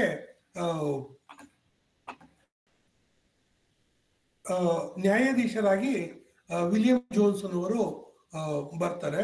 ಈ ವಿಲಿಯಂ ಜೋನ್ಸ್ ನ್ಯಾಯಾಧೀಶರ ಕೆಲಸಕ್ಕೆ ಬಂದ್ರು ಕೂಡ ಅವರು ಭಾರತದ ಸಾಹಿತ್ಯ ಮತ್ತು ಇತರ ಜ್ಞಾನಶಾಸ್ತ್ರಗಳ ಬಗೆಗೆ ಅತೀವವಾದ ಆಸಕ್ತಿಯನ್ನ ಹೊಂದಿರ್ತಾರೆ. ಸೊ ಈ ರೀತಿಯ ವಿಲಿಯಂ ಜೋನ್ಸ್ 1789ರಲ್ಲಿ ಮೊತ್ತ ಮೊದಲ ಬಾರಿಗೆ ಕಾಳಿದಾಸನ ಶಾಕುಂತಲವನ್ನ ಇಂಗ್ಲಿಷಿಗೆ ಅನುವಾದ ಮಾಡ್ತಾರೆ. ಸೊ ವಿಲಿಯಂ ಜೋನ್ಸ್ನ ಅನುವಾದದ ನಂತರ ಕಾಳಿದಾಸನ ಬಗೆಗಿನ ಒಂದು ದಂತಕತೆ ಯುರೋಪಿನಾದ್ಯಂತ ಹರಡುತ್ತೆ. ಅಂದ್ರೆ ಕಾಳಿದಾಸ ಎನ್ನುವಂತಹ ಒಬ್ಬ ಮಹಾನ್ ನಾಟಕಕಾರ ಮತ್ತು ಆತನ ಶಾಕುಂತಲ ಮುಖ್ಯವಾಗಿ ಒಂದು ಮಹಾನ್ ನಾಟಕ ಎನ್ನುವ ಒಂದು ವಿಚಾರ ಯುರೋಪಿನಾದ್ಯಂತ ಪ್ರಸಾರ ಆಗುತ್ತೆ. ಅದಾದ ನಂತರ ಅಲ್ಲಿ ಮುಖ್ಯವಾಗಿ ಜರ್ಮನ್ನಲ್ಲಿ ಗೊತೆ ಅನ್ನುವಂಥ ಜರ್ಮನ್ ಕವಿ ಕೂಡ ಕಾಳಿದಾಸನ ಬಗ್ಗೆ ಮಾತಾಡ್ತಾನೆ. ಸೊ ಅಷ್ಟರ ಮಟ್ಟಿಗೆ ಈ ಕಾಳಿದಾಸನ ಶಾಕುಂತಲ ನಾಟಕದ ಪ್ರಭಾವ ಯುರೋಪ್ನಲ್ಲಿ ಆಗುತ್ತೆ. 18ನೇ ಶತಮಾನದಲ್ಲಿ ಕೊನೆಯ ಭಾಗದಲ್ಲಿ ಈ ಆದ ಭಾಷಾಂತರ ನಂತರ ಬೇರೆ ಬೇರೆ ಭಾಷೆಗಳಿಗೆ ಹೋಗುತ್ತೆ. 1901ರಲ್ಲಿ ಮಾಂಟೋಗೊಮೆರಿ ಶೂಯ್ಲರ್, ಐ ಡೋಂಟ್ ನೋ ಯಾವ ರೀತಿ ಪ್ರೊನೌನ್ಸ್ ಮಾಡ್ಬೇಕು ಅಂತ ಗೊತ್ತಾಗ್ತಿಲ್ಲ, ಮಾಂಟೋಗೊಮೆರಿ ಶೂಯ್ಲರ್ ಜೂನಿಯರ್ ಅಂತ ಒಬ್ಬ ಫಾರಿನ್ ಡಿಪ್ಲೊಮ್ಯಾಟ್, ಅಮೆರಿಕದ ಫಾರಿನ್ ಡಿಪ್ಲೊಮ್ಯಾಟ್ ಇರ್ತಾನೆ, ಮತ್ತೆ ಬ್ಯಾಂಕರ್ ಕೂಡ ಹೌದು ಅವನು. ಈತ ಬ್ಯಾಂಕಾಕ್ನಲ್ಲಿ ಅಮೆರಿಕದ ಪ್ರತಿನಿಧಿಯಾಗೂ ಕೂಡ ಕೆಲಸ ಮಾಡಿರ್ತಾನೆ, ರಷ್ಯಾದಲ್ಲಿ ಕೆಲಸ ಮಾಡಿರ್ತಾನೆ. ಈತ ಕೊಲಂಬಿಯಾ ಯೂನಿವರ್ಸಿಟಿನಲ್ಲಿ ಓದ್ತಿರ್ಬೇಕಾದ್ರೆ 1901ರ ಸುಮಾರಿಗೆ ಅಲ್ಲಿ ಒಂದು ಪ್ರಾಜೆಕ್ಟ್ ಮಾಡ್ತಾನೆ. ಇದುವರೆಗೂ ಸಂಸ್ಕೃತದ ನಾಟಕ ಕನ್ನಡ ಇಂಗ್ಲಿಷ್ಗೆ ಏನೇನು ಅನುವಾದ ಆಗಿದೆ ಅನ್ನುವಂಥ ಒಂದು ಬಿಬ್ಲಿಯೋಗ್ರಫಿಯನ್ನು ಸಂಗ್ರಹಿಸುವ ಒಂದು ಪ್ರಾಜೆಕ್ಟ್ ಮಾಡ್ತಾನೆ. ಅದು ಕಂಪ್ಲೀಟ್ ಆಗೋದಕ್ಕೆ ಮುಂಚೆನೆ ಅದಕ್ಕೆ ಡಿಪ್ಲೊಮೇಟ್ ಆಗಿ ಕೆಲಸ ಸಿಕ್ಕಿ ಇಲ್ಲಿಂದ ಹೋಗ್ಬೇಕಾಗತ್ತೆ. ಆದ್ರೂ ನಂತರದವರು ಅದನ್ನು ಕಂಪ್ಲೀಟ್ ಮಾಡ್ತಾರೆ. ಆದರೆ ಬಹುತೇಕ ಕೆಲಸವನ್ನ ಈತನೇ ಮಾಡಿರ್ತಾನೆ. ಸೊ ಈತ 1901ರಲ್ಲಿ ಆತನಿಗೆ ಸಿಕ್ಕ ಮಾಹಿತಿಗಳ ಹಿನ್ನೆಲೆಯಲ್ಲಿ ಒಂದು ಬಿಬ್ಲಿಯೋಗ್ರಫಿಯನ್ನ ಮಾಡಿದ್ದಾನೆ ಕಾಳಿದಾಸನ ನಾಟಕಗಳ ಅನುವಾದದ ಬಗ್ಗೆ. ಆ ಬಿಬ್ಲಿಯೋಗ್ರಫಿಯನ್ನ ಎಲ್ಲಾ ನಾಟಕಗಳ ಬಗ್ಗೆನೂ ಮಾಡಿದ್ದಾನೆ. ಕಾಳಿದಾಸನ ನಾಟಕಗಳ ಬಗ್ಗೆ ಒಂದು ಲೇಖನವನ್ನು ಮಾಡಿ ಕೂಡ ಅದನ್ನ ಪ್ರಕಟಿಸಿದೆ, ಭಿನ್ನವಾಗಿ ಕೂಡ ಸಪರೇಟ್ ಆಗಿ. ಸೊ ಆ ಬಿಬ್ಲಿಯೋಗ್ರಫಿಯನ್ನು ಇಟ್ಕೊಂಡು ನಾನು ಹೇಳೋದಾದ್ರೆ 1901ರ ಹೊತ್ತಿಗೆಯೇ ಕಾಳಿದಾಸನ ನಾಟಕಗಳು ತುಂಬಾ ಭಾಷೆಗಳಿಗೆ ಭಾಷಾಂತರ ಆಗಿದ್ದು. ಫ್ರೆಂಚ್ಗೆ 8 ಭಾಷಾಂತರಗಳು ಬಂದಿದ್ದು. ಅಂದ್ರೆ ವಿಲಿಯಂ ಜೋನ್ಸ್ ಮಾಡಿದ ಭಾಷಾಂತರ 111 ವರ್ಷಗಳ ನಂತರದಲ್ಲಿ 8 ಭಾಷಾಂತರಗಳು ಫ್ರೆಂಚ್ಗಾಗಿತ್ತು, 10 ಭಾಷಾಂತರಗಳು ಜರ್ಮನ್ ಭಾಷೆಗಾಗಿತ್ತು, 3 ಭಾಷಾಂತರಗಳು ಇಟಾಲಿಯನ್ ಭಾಷೆಗೆ, 2 ಡಚ್, 2 ಡೇನಿಷ್ಗೆ, 1 ಸ್ಪ್ಯಾನಿಷ್ಗೆ, 1 ಪೋಲಿಷ್ ಭಾಷೆಗೆ, ಇನ್ನೊಂದು ಬೊಹಿಮಿಯನ್ ಭಾಷೆಗೆ. ಸೊ ಅಂದ್ರೆ ಇಷ್ಟೊಂದು ಯುರೋಪಿಯನ್ ಭಾಷೆಗಳಿಗೆ 1901ರ ಹೊತ್ತಿಗೆ ಈ ಅಭಿಜ್ಞಾನ ಶಾಕುಂತಲ ಭಾಷಾಂತರಗಳಾಗಿತ್ತು. ಸೊ ಯುರೋಪಿನಲ್ಲಿ ಭಾರತೀಯ ಸಾಹಿತ್ಯ ಅಂತಂದ್ರೆ ಕಾಳಿದಾಸ ಅಂತಂದ್ರೆ ಶಾಕುಂತಲ ಎನ್ನುವ ಮಟ್ಟಿಗೆ ಒಂದು ಛವಿ, ಒಂದು ಇಮೇಜ್ ರೂಪುಗೊಂಡಿತ್ತು. ಕ್ಷಮೆಯಲ್ಲಿ. ಸೊ ಈ ರೀತಿಯಾಗಿ ಭಾಷಾಂತರಗಳು ಯುರೋಪಿಯನ್ ಭಾಷೆಗೆ ಆಯಿತು. ಆಮೇಲೆ ನೋಡ್ತು ಅಂತಂದ್ರೆ 1869ರಲ್ಲಿ ಮರಾಠಿಗೆ ಭಾಷಾಂತರ ಆಗುತ್ತೆ. ಇಂಟ್ರೆಸ್ಟಿಂಗ್ ಅಂತಂದ್ರೆ ಚುರುಮುರಿ ಶೇಷಗಿರ ಭಾಷಾಂತರ ಕೂಡ 1869ರಲ್ಲೇ ಬರುವಂಥದ್ದು. ಅಂದ್ರೆ ಮರಾಠಿಗೆ ಮತ್ತು ಕನ್ನಡಕ್ಕೆ ಒಂದೇ ವರ್ಷದಲ್ಲಿ ಆದಂತೆ ಕಂಡು ಬರುತ್ತೆ. ಅದಾದ ನಂತರ ಬಂಗಾಳಿನಲ್ಲಿ 4 ಭಾಷಾಂತರಗಳು 1901ರ ಹೊತ್ತಿಗಾಗಿದೆ. ಆದರೆ ಬೆಂಗಾಳಿನಲ್ಲಿ ಈ ಕಾಳಿದಾಸನ ಭಾಷಾಂತರ ಆರಂಭ ಆಗದೆ 1885ರ ನಂತರ. ಅಂದ್ರೆ ಈ ಎಲ್ಲ ಅಂಕಿಅಂಶಗಳನ್ನ ನಾನು ಈ ಮಾಂಟೆಗೋ ಏನು ಒಂದು ಬಿಬ್ಲಿಯೋಗ್ರಫಿ ಮಾಡಿದ್ದ ಮಾಂಟೊಗೊಮೆರಿ, ಅದನ್ನೇ ಆಧಾರವಾಗಿ ಇಟ್ಕೊಂಡು ನಾನು ಹೇಳ್ತಾ ಇರುವಂಥದ್ದು. ಆತನ ಕೈಗೆ ಸಿಗದೇ ಇರುವಂತ ಭಾಷಾಂತರಗಳು ಬೇಕಾದಷ್ಟು ಇದ್ದಿರಬಹುದು. ಸೊ ಮರಾಠಿ ಮತ್ತು ಕನ್ನಡಕ್ಕೆ ಮೊದಲು ಭಾಷಾಂತರಗಳಾದಂಗೆ ಕಂಡು ಬರುತ್ತೆ. ಬೆಂಗಾಲಿನಲ್ಲಾಗಿದೆ, ತಮಿಳ್ನಲ್ಲಾಗಿದೆ, ತೆಲುಗುನಲ್ಲಾಗಿದೆ. ಸೊ ಈ ರೀತಿ ಭಾರತದ ಬಹಳ ಪ್ರಮುಖ ಭಾಷೆಗಳು ಅಂತ ಸೌತ್ ಮತ್ತು ಈಸ್ಟ್ನ ಏನಿತ್ತು ಅಲ್ಲೆಲ್ಲ ಆದಂಗೆ ಕಾಣಿಸುತ್ತೆ. 1875ರಲ್ಲಿ ಹಿಂದೂಸ್ತಾನಿಗೆ ಅಂದ್ರೆ ಉರ್ದು ಅಂತ ಏನ್ ಕರಿತೀವಿ ಇವತ್ತು, ಹಿಂದೂಸ್ತಾನಿಗಾಗಿದೆ. 76ರಲ್ಲಿ ಹಿಂದಿಗಾಗಿದೆ. ಸೊ ಈ ರೀತಿ ಬೇರೆ ಬೇರೆ ಭಾಷೆಗಳಿಗೆ ಶಾಕುಂತಲ ನಾಟಕ ಭಾಷಾಂತರ ಆಗೋದಕ್ಕೆ ಶುರುವಾಯಿತು. ಭಾರತದಲ್ಲಿ ಮೊದಲಿಗೆ ಯುರೋಪಿನ ಭಾಷೆಗಳಿಗೆ ಭಾಷಾಂತರ ಆಗಿದ್ದು, ನಂತರ ಭಾರತೀಯ ಭಾಷೆಗಳಿಗೆ 19ನೇ ಶತಮಾನದ ಉತ್ತರಾರ್ಧದಲ್ಲಿ 1869ರ ನಂತರ ಆರಂಭ ಆದಂತೆ ಕಂಡು ಬರುತ್ತೆ. ಅದುವರೆಗೂ ಕೂಡ ಇಂಗ್ಲಿಷ್ ಬಲ್ಲಂತಹ ಭಾರತೀಯರು ಇಂಗ್ಲಿಷ್ನಲ್ಲೇ ಕಾಳಿದಾಸನ ಶಾಕುಂತಲವನ್ನ ಓದ್ತಾ ಇದ್ರು.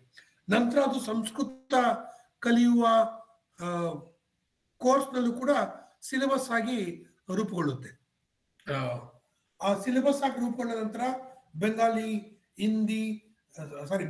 ಇಂಗ್ಲಿಷ್ ಮತ್ತು ಸಂಸ್ಕೃತ ಮೂರು ಲಿಪಿಗಳಲ್ಲಿ ಮತ್ತು ಭಾಷಾಂತರಗಳಲ್ಲಿ ಪಠ್ಯಗಳನ್ನು ರೂಪಿಸುವ ಕೆಲಸವೂ ಕೂಡ 19ನೇ ಶತಮಾನದ ಕೊನೆಯ ಭಾಗದಲ್ಲೇ ಆಗುತ್ತೆ. ಸೊ ಇಷ್ಟೊಂದು ಪ್ರಚಾರ ಈ ಕಾಳಿದಾಸನ ಶಾಕುಂತಲಕ್ಕೆ ಆಗಿತ್ತು 19ನೇ ಶತಮಾನದಲ್ಲಿ. ಇನ್ನು ಕನ್ನಡಕ್ಕೆ ಬರೋದಾದ್ರೆ ಚುರುಮುರಿ ಶೇಷಗಿರಿರಾಯರ ಭಾಷಾಂತರವೇ ಬಹಳ ಪ್ರಥಮವಾದ ಭಾಷಾಂತರ ಕನ್ನಡಕ್ಕೆ. ನೇರವಾಗಿ ಅನ್ನೋ ಒಂದು ಪಠ್ಯವನ್ನು ಇಟ್ಕೊಂಡು ಮಾಡಿರೋದು. ಅಲ್ಲಿ ಇಲ್ಲಿ 2 ಸಾಲುಗಳು 3 ಸಾಲುಗಳು ತಗೊಂಡು ಭಾಷಾಂತರ ಮಾಡಿ ಬಳಸ್ಕೊಂಡಿರೋದು ಬೇರೆ. ಆದರೆ ನೇರವಾಗಿ ಒಂದು ಪಠ್ಯವನ್ನ ತಂದಿರುವಂಥದ್ದು ಮುಖ್ಯವಾಗಿ 19ನೇ ಶತಮಾನದ ಉತ್ತರಾರ್ಧದಲ್ಲಿ ಚುರುಮುರಿ ಶೇಷಗಿರಿರಾಯರು ಮಾಡಿದ್ದಾರೆ. ಅದಾದ ನಂತರ ಬಸವಪ್ಪ ಶಾಸ್ತ್ರಿಗಳು ಮೈಸೂರಿನಲ್ಲಿ ಜಯಚಾಮರಾಜೇಂದ್ರ ನಾಟಕ ಸಭಾ ಅಂತ 1881ನಲ್ಲಿ ಅರಮನೆಯಲ್ಲಿ ನಾಟಕ ಸಭಾ ಆರಂಭಗೊಂಡಾಗ ಆ ನಾಟಕ ಸಭಾದ ಮೂಲಕ ನಾಟಕ ಮಾಡುವುದಕ್ಕಾಗಿ ಅಂತಲೇ ಶಾಕುಂತಲವನ್ನ ಕರ್ನಾಟಕ ಶಾಕುಂತಲವನ್ನ ಬರೀತಾರೆ. ಸೊ ಅದು 2ನೇ ಭಾಷಾಂತರ. ಅದೇ ಇಂಟ್ರೆಸ್ಟಿಂಗ್ ಅಂತಂದ್ರೆ ಬಸವಪ್ಪ ಶಾಸ್ತ್ರಿಗಳ ಒಂದು ಭಾಷಾಂತರ ಏನಿದೆ ಅದು ಮೊದಲು ಪ್ರಯೋಗ ಆಗಿದೆ. ಆದರೆ ನೀವು ಬಸವಪ್ಪ ಶಾಸ್ತ್ರಿಗಳ ನಾಟಕವನ್ನ ನೋಡಿದ್ರೆ ಅದು ಮೂಲಕ್ಕೆ ಹೆಚ್ಚು ನಿಷ್ಠವಾಗಿ ಕಾವ್ಯಮಯವಾಗಿ ಮತ್ತು ಹೆಚ್ಚು ಸಂಸ್ಕೃತ ಪದಗಳು ತುಂಬಿರುವಂತಹ ಒಂದು ಕಾವ್ಯ ನಾಟಕ. ಅದಕ್ಕೆ ಪ್ರದರ್ಶನದ ಭಾಗ್ಯ ಸಿಗುತ್ತೆ. ಆದರೆ ಚುರುಮುರಿ ಶೇಷಗಿರಿರಾಯರ ಭಾಷಾಂತರ ಏನಿದೆ ಅದು ನಮಗೆ ಈಗ ದೊರಕಿರುವ ಮಾಹಿತಿಗಳ ಹಿನ್ನೆಲೆಯಲ್ಲಿ 1905ರವರೆಗೂ ಪ್ರದರ್ಶನಕ್ಕೆ ಕಾಯಬೇಕಾಯಿತು. ಸೊ 68ರಲ್ಲಿ ಈ ನಾಟಕ ಭಾಷಾಂತರ ಆಗತ್ತೆ. ಮತ್ತೆ ಇನ್ನೊಂದು ಕುತೂಹಲದ ಸಂಗತಿ ಅಂತಂದ್ರೆ ಇದನ್ನ ಭಾಷಾಂತರ ಮಾಡ್ಬೇಕಾದ್ರೆ ಚುರುಮುರಿ ಶೇಷಗಿರಿರಾಯರು ಕರ್ನಾಟಕದಲ್ಲಿ ಇರ್ಲಿಲ್ಲ. ಅವರು ಧಾರವಾಡದವರು ಆದ್ರೂ ಕೂಡ ಮೂಲತಃ ಬೆಳಗಾಂ ಕಡೆಯವರು ಅಂತ ಹೇಳ್ತಾರೆ. ಧಾರವಾಡಕ್ಕೆ ಬಂದು ಸೆಟ್ಲ್ ಆಗಿ ಯಾರೋ ಚುರುಮುರಿ ಅನ್ನೋರ ವರ್ತಕರಲ್ಲಿ ಅವ್ರ ತಂದೆ ಕೆಲಸ ಮಾಡ್ತಿದ್ರು. ಅವ್ರ ತಂದೆ ಕೂಡ ಕಾವ್ಯಗಳನ್ನ, ಹಸೆಗಳನ್ನ, ಹಾಡುಗಳನ್ನ ರಚನೆ ಮಾಡಿದ್ರು ಅಂತೆಲ್ಲ ಸಂಗತಿಗಳನ್ನ ಮುದುವೀಡು ಕೃಷ್ಣರಾಯರು ಇದರ 1920ರ ಸಂದರ್ಭದಲ್ಲಿ ಬಂದಂತ ಒಂದು ಎಡಿಷನ್ ಅಲ್ಲಿ ಮುನ್ನುಡಿ ಬರಿತಾ ಪರಿಚಯ ಮಾಡ್ಕೊಡ್ತಾರೆ. ಸೊ ಅವ್ರ ತಂದೆ ಕೂಡ ಕಾವ್ಯಗಳನ್ನ ಇದು ಗೀತೆಗಳನ್ನ ಬರೆದಿದ್ರು ಅಂತ. ಸೊ ಈ ಒಂದು ಕುಟುಂಬದಲ್ಲಿ ಬಂದಂತ ಚುರುಮುರಿ ಶೇಷಗಿರಿರಾಯರು ಒಂದು ಇಂಜಿನಿಯರಿಂಗ್ ಮಾಡ್ಕೊಳ್ತಾರೆ. ಡಿಪ್ಲೊಮಾ ರೀತಿಯ ಒಂದು ಪರೀಕ್ಷೆಯನ್ನ ಪಾಸ್ ಮಾಡಿ ಮುಂಬೈ ಪ್ರಾಂತ್ಯದ PWDದಲ್ಲಿ ಇಂಜಿನಿಯರ್ ಆಗಿ ಕೆಲಸಕ್ಕೆ ಸೇರ್ಕೊಳ್ತಾರೆ. ಮತ್ತು ಅವ್ರಿಗೆ ಕೆಲಸ ಒಂದು ಶಿಪ್ ಯಾರ್ಡ್ ನಿರ್ಮಾಣ ಆಗ್ತಾ ಇರ್ತೈತೆ, ಅಡುಗುದಾಣದ ನಿರ್ಮಾಣದ ಮೇಲುಸ್ತುವಾರಿಯನ್ನ ನೋಡ್ಕೊಳ್ತಾ ಇರ್ತಾರೆ. ಆಮೇಲೆ ಅವರಿಗೆ ಸಿಂಧ್ ಪ್ರಾಂತ್ಯಕ್ಕೆ ಅದು ಬಾಂಬೆ ಪ್ರೆಸಿಡೆನ್ಸಿಯ ಆಡಳಿತಕ್ಕೆ ಒಳಪಟ್ಟಿದ್ದ ಸಿಂಧ್ ಕೂಡ ಆಗ ಸಿಂಧ್ ಪ್ರಾಂತ್ಯದಲ್ಲಿ ಕೂಡ ಅವರು ಕೆಲಸ ಮಾಡ್ತಿರ್ತಾರೆ.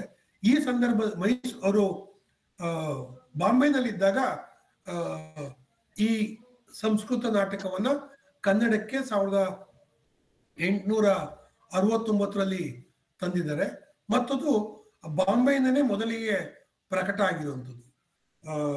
ನಾನು ಅದರ ಮೊದಲ ಪ್ರತಿಯನ್ನು ನೋಡಿಲ್ಲ.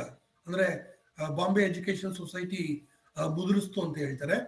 ಇದು ಇಂಟ್ರೆಸ್ಟಿಂಗ್. ಯಾಕೆ ಬಾಂಬೆ ಎಜುಕೇಶನ್ ಸೊಸೈಟಿ ಮುದ್ರಿಸಿದೆ ಅನ್ನೋದು ಅಂದ್ರೆ ಕನ್ನಡವನ್ನ ಒಂದು ಭಾಷೆಯಾಗಿ ಕಲಿಸೋದಕ್ಕೆ ಆರಂಭ ಮಾಡಿದ್ರು ಶಾಲೆಗಳಲ್ಲಿ. ಇಂಗ್ಲಿಷ್ ಎಜುಕೇಶನ್ ಆರಂಭ ಆದಾಗ 1835ರ ನಂತರ ಭಾರತದಲ್ಲಿ ಇಂಗ್ಲಿಷ್ ಶಿಕ್ಷಣ ವ್ಯವಸ್ಥೆ ಬಂತು. ಒಂದು ಸಾರ್ವಜನಿಕ ಶಿಕ್ಷಣ ವ್ಯವಸ್ಥೆ ಬಂದಂಥದ್ದು. ಕನ್ನಡವನ್ನ ಕಲಿಸ್ತಾ ಇದ್ರು ಕೂಡ ಬಾಂಬೆ ಪ್ರೆಸಿಡೆನ್ಸಿಯ ಒಳಗಡೆ ಟೆಕ್ಸ್ಟ್ ಬುಕ್ಗಳೇ ಇರಲಿಲ್ಲ. ಅಂದ್ರೆ ಪ್ರಿಸ್ಕ್ರೈಬ್ ಮಾಡೋದಕ್ಕೆ ಬುಕ್ಗಳೇ ಇರಲಿಲ್ಲ. ಯಾರೇನೇ ಪುಸ್ತಕ ಬರೆದ್ರು ಕೂಡ ಅದು ಟೆಕ್ಸ್ಟ್ ಬುಕ್ ಆಗಿ ಪ್ರಿಸ್ಕ್ರೈಬ್ ಆಗ್ತಾ ಇತ್ತು. ಅದೇ ಕಾರಣಕ್ಕಾಗಿ ಕನ್ನಡದ ಎಷ್ಟೋ ಜನ ಆ ಕಾಲದ ಸಾಹಿತಿಗಳು ಸಾಹಿತ್ಯ ರಚನೆ ಮಾಡಿ ಆಮೇಲೆ MA ಮಾಡಬೇಕು ಅಂತ ಹೋದಾಗ ಅವ್ರದೇ ಪಠ್ಯ ಅವ್ರಿಗೆ ಟೆಕ್ಸ್ಟ್ ಬುಕ್ ಆಗಿ ಬಂದಿರೋ ಉದಾಹರಣೆಗಳು ಕೂಡ ಇವೆ. ಕನ್ನಡ ಸಾಹಿತ್ಯದಲ್ಲಿ ಆ ಥರದ್ದು ಬೇಕಾದ್ರೆ ನನ್ನ ಪುಸ್ತಕ ನಾನೇ ಓದ್ದೆ ಅಂತ, ಎಕ್ಸಾಮ್ಗೋಸ್ಕರ ಓದ್ದೆ ಅಂತ ಅನ್ನೋದು ಕೂಡ ದಾಖಲಾಗಿದೆ. ಸೊ ಹಾಗಾಗಿ ಈ ಶೇಷಗಿರಿ ರಾಯರ ಪುಸ್ತಕವು ಕೂಡ ಮೋಸ್ಟ್ಲಿ ಪಠ್ಯವಾಗಿಯೋ ಅಥವಾ ರೆಫರೆನ್ಸ್ ಬುಕ್ ಆಗಿಯೋ ಪ್ರಿಸ್ಕ್ರೈಬ್ ಆಗಿದೆ ಅಂತ ಅನ್ಸುತ್ತೆ. ಆ ಕಾರಣಕ್ಕೆ ಅದನ್ನ ಬಾಂಬೆ ಎಜುಕೇಶನ್ ಸೊಸೈಟಿ ಆಗ ಅದನ್ನ ಮುದ್ರಣ ಮಾಡಿದೆ, ಪ್ರಥಮ ಮುದ್ರಣ. ಸೊ ಇಂಪಾರ್ಟೆಂಟ್ ಮುಖ್ಯವಾಗಿ ಇಲ್ಲಿ ಗಮನಿಸಬೇಕಾಗಿರೋದು ಏನಂತಂದ್ರೆ ಮರಾಠಿ ಕೂಡ 1969ರಲ್ಲಿ ಬಂದಿದ್ದು, ಕನ್ನಡ ಕೂಡ 1969ರಲ್ಲಿ ಬಂದಿದ್ದು. ಈ ಎರಡಕ್ಕೂ ಏನಾದ್ರು ಸಂಬಂಧ ಇದೆಯಾ ಅನ್ನೋದ್ರ ಬಗ್ಗೆ ನಾವು ಹೆಚ್ಚಿಗೆ ಮಾಹಿತಿ ಸಂಗ್ರಹಿಸಬೇಕಾಗುತ್ತೆ. ಯಾಕೆ ಮಾತು ಹೇಳ್ತಾ ಇದ್ದೀನಿ ಅಂತಂದ್ರೆ, ಮುಖ್ಯವಾಗಿ ಕನ್ನಡ ಮಾತನಾಡುವ ಪ್ರದೇಶಗಳು ಬಾಂಬೆ ಪ್ರೆಸಿಡೆನ್ಸಿಯ ಆಡಳಿತಕ್ಕೆ ಒಳಪಟ್ಟಿದ್ದಂತಹ ಸಂದರ್ಭದಲ್ಲಿ ಮರಾಠಿಯ ಯಜಮಾನಿಕೆ ಇತ್ತು ಎನ್ನುವ ಮಾತನ್ನು ನಾವು ಹೆಚ್ಚಿಗೆ ಕೇಳ್ತೀವಿ. ಈ ಕಾರಣಕ್ಕಾಗಿಯೇ ರಸೆಲ್ ಎನ್ನುವಂತ ಒಬ್ಬ ಅಧಿಕಾರಿಯ ಪ್ರೇರಣೆಯಿಂದಾಗಿ ಕನ್ನಡದ ಶಾಲೆಗಳನ್ನು ಆರಂಭ ಮಾಡುವ, ಕನ್ನಡವನ್ನ ಪಾಠ ಮಾಡುವ ಒಂದು ಬೃಹತ್ ಕಾರ್ಯ ಈ ಭಾಗದಲ್ಲಿ ನಡೆಯುತ್ತೆ. ಡೆಪ್ಟಿ ಚನ್ನಬಸಪ್ಪ ಅವರು ಈ ಕಾರ್ಯಕ್ಕಾಗಿ ತಮ್ಮ ಜೀವನವನ್ನೇ ಮುಡುಪಾಗಿಟ್ಟು ಕೆಲಸ ಮಾಡ್ತಾರೆ. ಯಾಕೆ ಮಾತು ಹೇಳ್ತಾ ಇದ್ದೀನಿ ಅಂತಂದ್ರೆ, ಚುರುಮುರಿ ಶೇಷಗಿರಿರಾಯರ ಅನುವಾದದಲ್ಲಿ ಅನುವಾದ ಆರಂಭವಾಗುವುದಕ್ಕೆ ಮುಂಚೆ ಅವರು ಒಂದು ಪ್ರಸ್ತಾವನೆ, ಕವಿಯ ಪ್ರಸ್ತಾವನೆ ಅಂತ ಬರೆದಿದ್ದಾರೆ. ಒಂದು 2 ಪುಟಗಳಷ್ಟು ಕವನ ರೂಪದಲ್ಲಿ ಪೀಠಿಕೆ ಸೂಚನೆ ಅಂತ ಇದೆ. ಅಂದ್ರೆ ಗ್ರಂಥಕರ್ತರ ಮುನ್ನುಡಿ ಅಂತ ಬ್ರಾಕೆಟ್ ನಲ್ಲಿ ಆಮೇಲೆ ಎಡಿಟ್ ಮಾಡಿದವರು ಬರೆದಿದ್ದಾರೆ. ಸೂಚನೆ ಅಂತ ಇದೆ, ಅದು ಪದ್ಯ ರೂಪದಲ್ಲಿದೆ, 4 ಸಾಲುಗಳ ಚೌಪದಿಯ ರೂಪದಲ್ಲಿ ಇದೆ. ಒಟ್ಟು 8, 11 ಪದ್ಯಗಳು, ಅಂದ್ರೆ ಒಟ್ಟು 44 ಸಾಲುಗಳು ಇದೆ. ಈ 43 ಮತ್ತು 44ನೇ ಸಾಲನ್ನು ನಾವು ನೋಡಿದ್ರೆ ಅಲ್ಲಿ ಒಂದು ಮಾತು ಬರುತ್ತೆ. ಬಡವರ ವಿದ್ಯೆಗಾಗಿ ತನುವಿಂ ಮನದಿಂ ಧನದಿಂದೆ ಸಾಹಸಂ ಬರುತಿಯ ಧೀರ ಚನ್ನ ಬಸವೇಶ್ವರ ದಿವ್ಯರ ಪಾದಭೂಷಣಂ. ಸೊ ಈಸ್ ಡೆಡಿಕೇಟಿಂಗ್, ಅದನ್ನ ಇವರು ಅವರಿಗೆ ಅರ್ಪಿಸ್ತಾ ಇದ್ದಾರೆ. ಯಾರ ಪಾದಗಳಿಗೆ? ಯಾರು ತನುವಿನಿಂದ, ಮನದಿಂದ, ಧನದಿಂದ, ಸಾಹಸದಿಂದ ಬಡವರ ವಿದ್ಯೆಗಾಗಿ ಬದುಕುತ್ತಿದ್ದಾರೆ, ಅಂತಹ ಧೀರ ಚನ್ನ ಬಸವೇಶ್ವರ ಅವರ ದಿವ್ಯರ ಪಾದಭೂಷಣಗಳಿಗೆ ಅರ್ಪಿಸ್ತಾ ಇದ್ದೀನಿ ಅಂತ. ಅಂದ್ರೆ ಈ ಒಂದು ಸೂಚನೆ ಅಥವಾ ಮುನ್ನುಡಿ ಎಂಡ್ ಆಗೋದು ಆ ರೀತಿಯಾಗಿ. ಸೊ ಆ ಸಂದರ್ಭದಲ್ಲಿ ಈ ಕನ್ನಡ ಶಾಲೆಗಳ ಒಂದು ಕೆಲಸ ನಡೀತಾ ಇರ್ತೈತೆ. ಸೊ ಅದಕ್ಕೂ ಮತ್ತು ಈ ನಾಟಕವನ್ನ ಭಾಷಾಂತರ ಮಾಡೋದಕ್ಕೂ ಸಂಬಂಧ ಇರ್ಬೋದು ಅಂತ ಅನ್ಸುತ್ತೆ. ಅಂದ್ರೆ ಕನ್ನಡದಲ್ಲಿ ನಾಟಕ ಪಠ್ಯಗಳ ಕೊರತೆ ಇದ್ದಂತಹ ಸಂದರ್ಭದಲ್ಲಿ ಈ ಒಂದು ಪ್ರಕಾರ ಕನ್ನಡದಲ್ಲಿಲ್ಲ, ಇದನ್ನು ತರಬೇಕು ಅಂತ. ಯಾಕೆಂದ್ರೆ ಆ ಕಾಲದಲ್ಲಿ ಪಾರ್ಸಿ ನಾಟಕಗಳು ಆರಂಭ ಆಗಿರುತ್ತೆ. ಪಾಶ್ಚಾತ್ಯ ನಾಟಕಗಳ ಪ್ರಭಾವದಿಂದಾಗಿ ಪಾರ್ಸಿ ಕಂಪನಿಯ ನಾಟಕ ಆರಂಭ ಆಗುತ್ತೆ. ಮರಾಠಿಯಲ್ಲೂ ಕೂಡ ನಾಟಕಗಳು ಬರ್ತಾ ಇರುತ್ತೆ. ಮುಖ್ಯವಾಗಿ ಕಿರ್ಲೋಸ್ಕರ್ ಈ ಕೆಲಸ ಮಾಡ್ತಾರೆ. ಸೊ ಇನ್ನೊಂದು, ಈ ಕಿರ್ಲೋಸ್ಕರ್ ಅವರು ಬೆಳಗಾಂನಲ್ಲಿ ಇದ್ದರು, ಅವ್ರು ಕನ್ನಡ ಬರ್ತಾ ಇತ್ತು. ಒಂದು ಯಕ್ಷಗಾನದ ನಾಟಕದ ಪ್ರಭಾವ ಮರಾಠಿಯ ಮೇಲಾಗಿ ಅಲ್ಲಿ ಆಧುನಿಕ ನಾಟಕ ಆರಂಭ ಆಗುತ್ತೆ.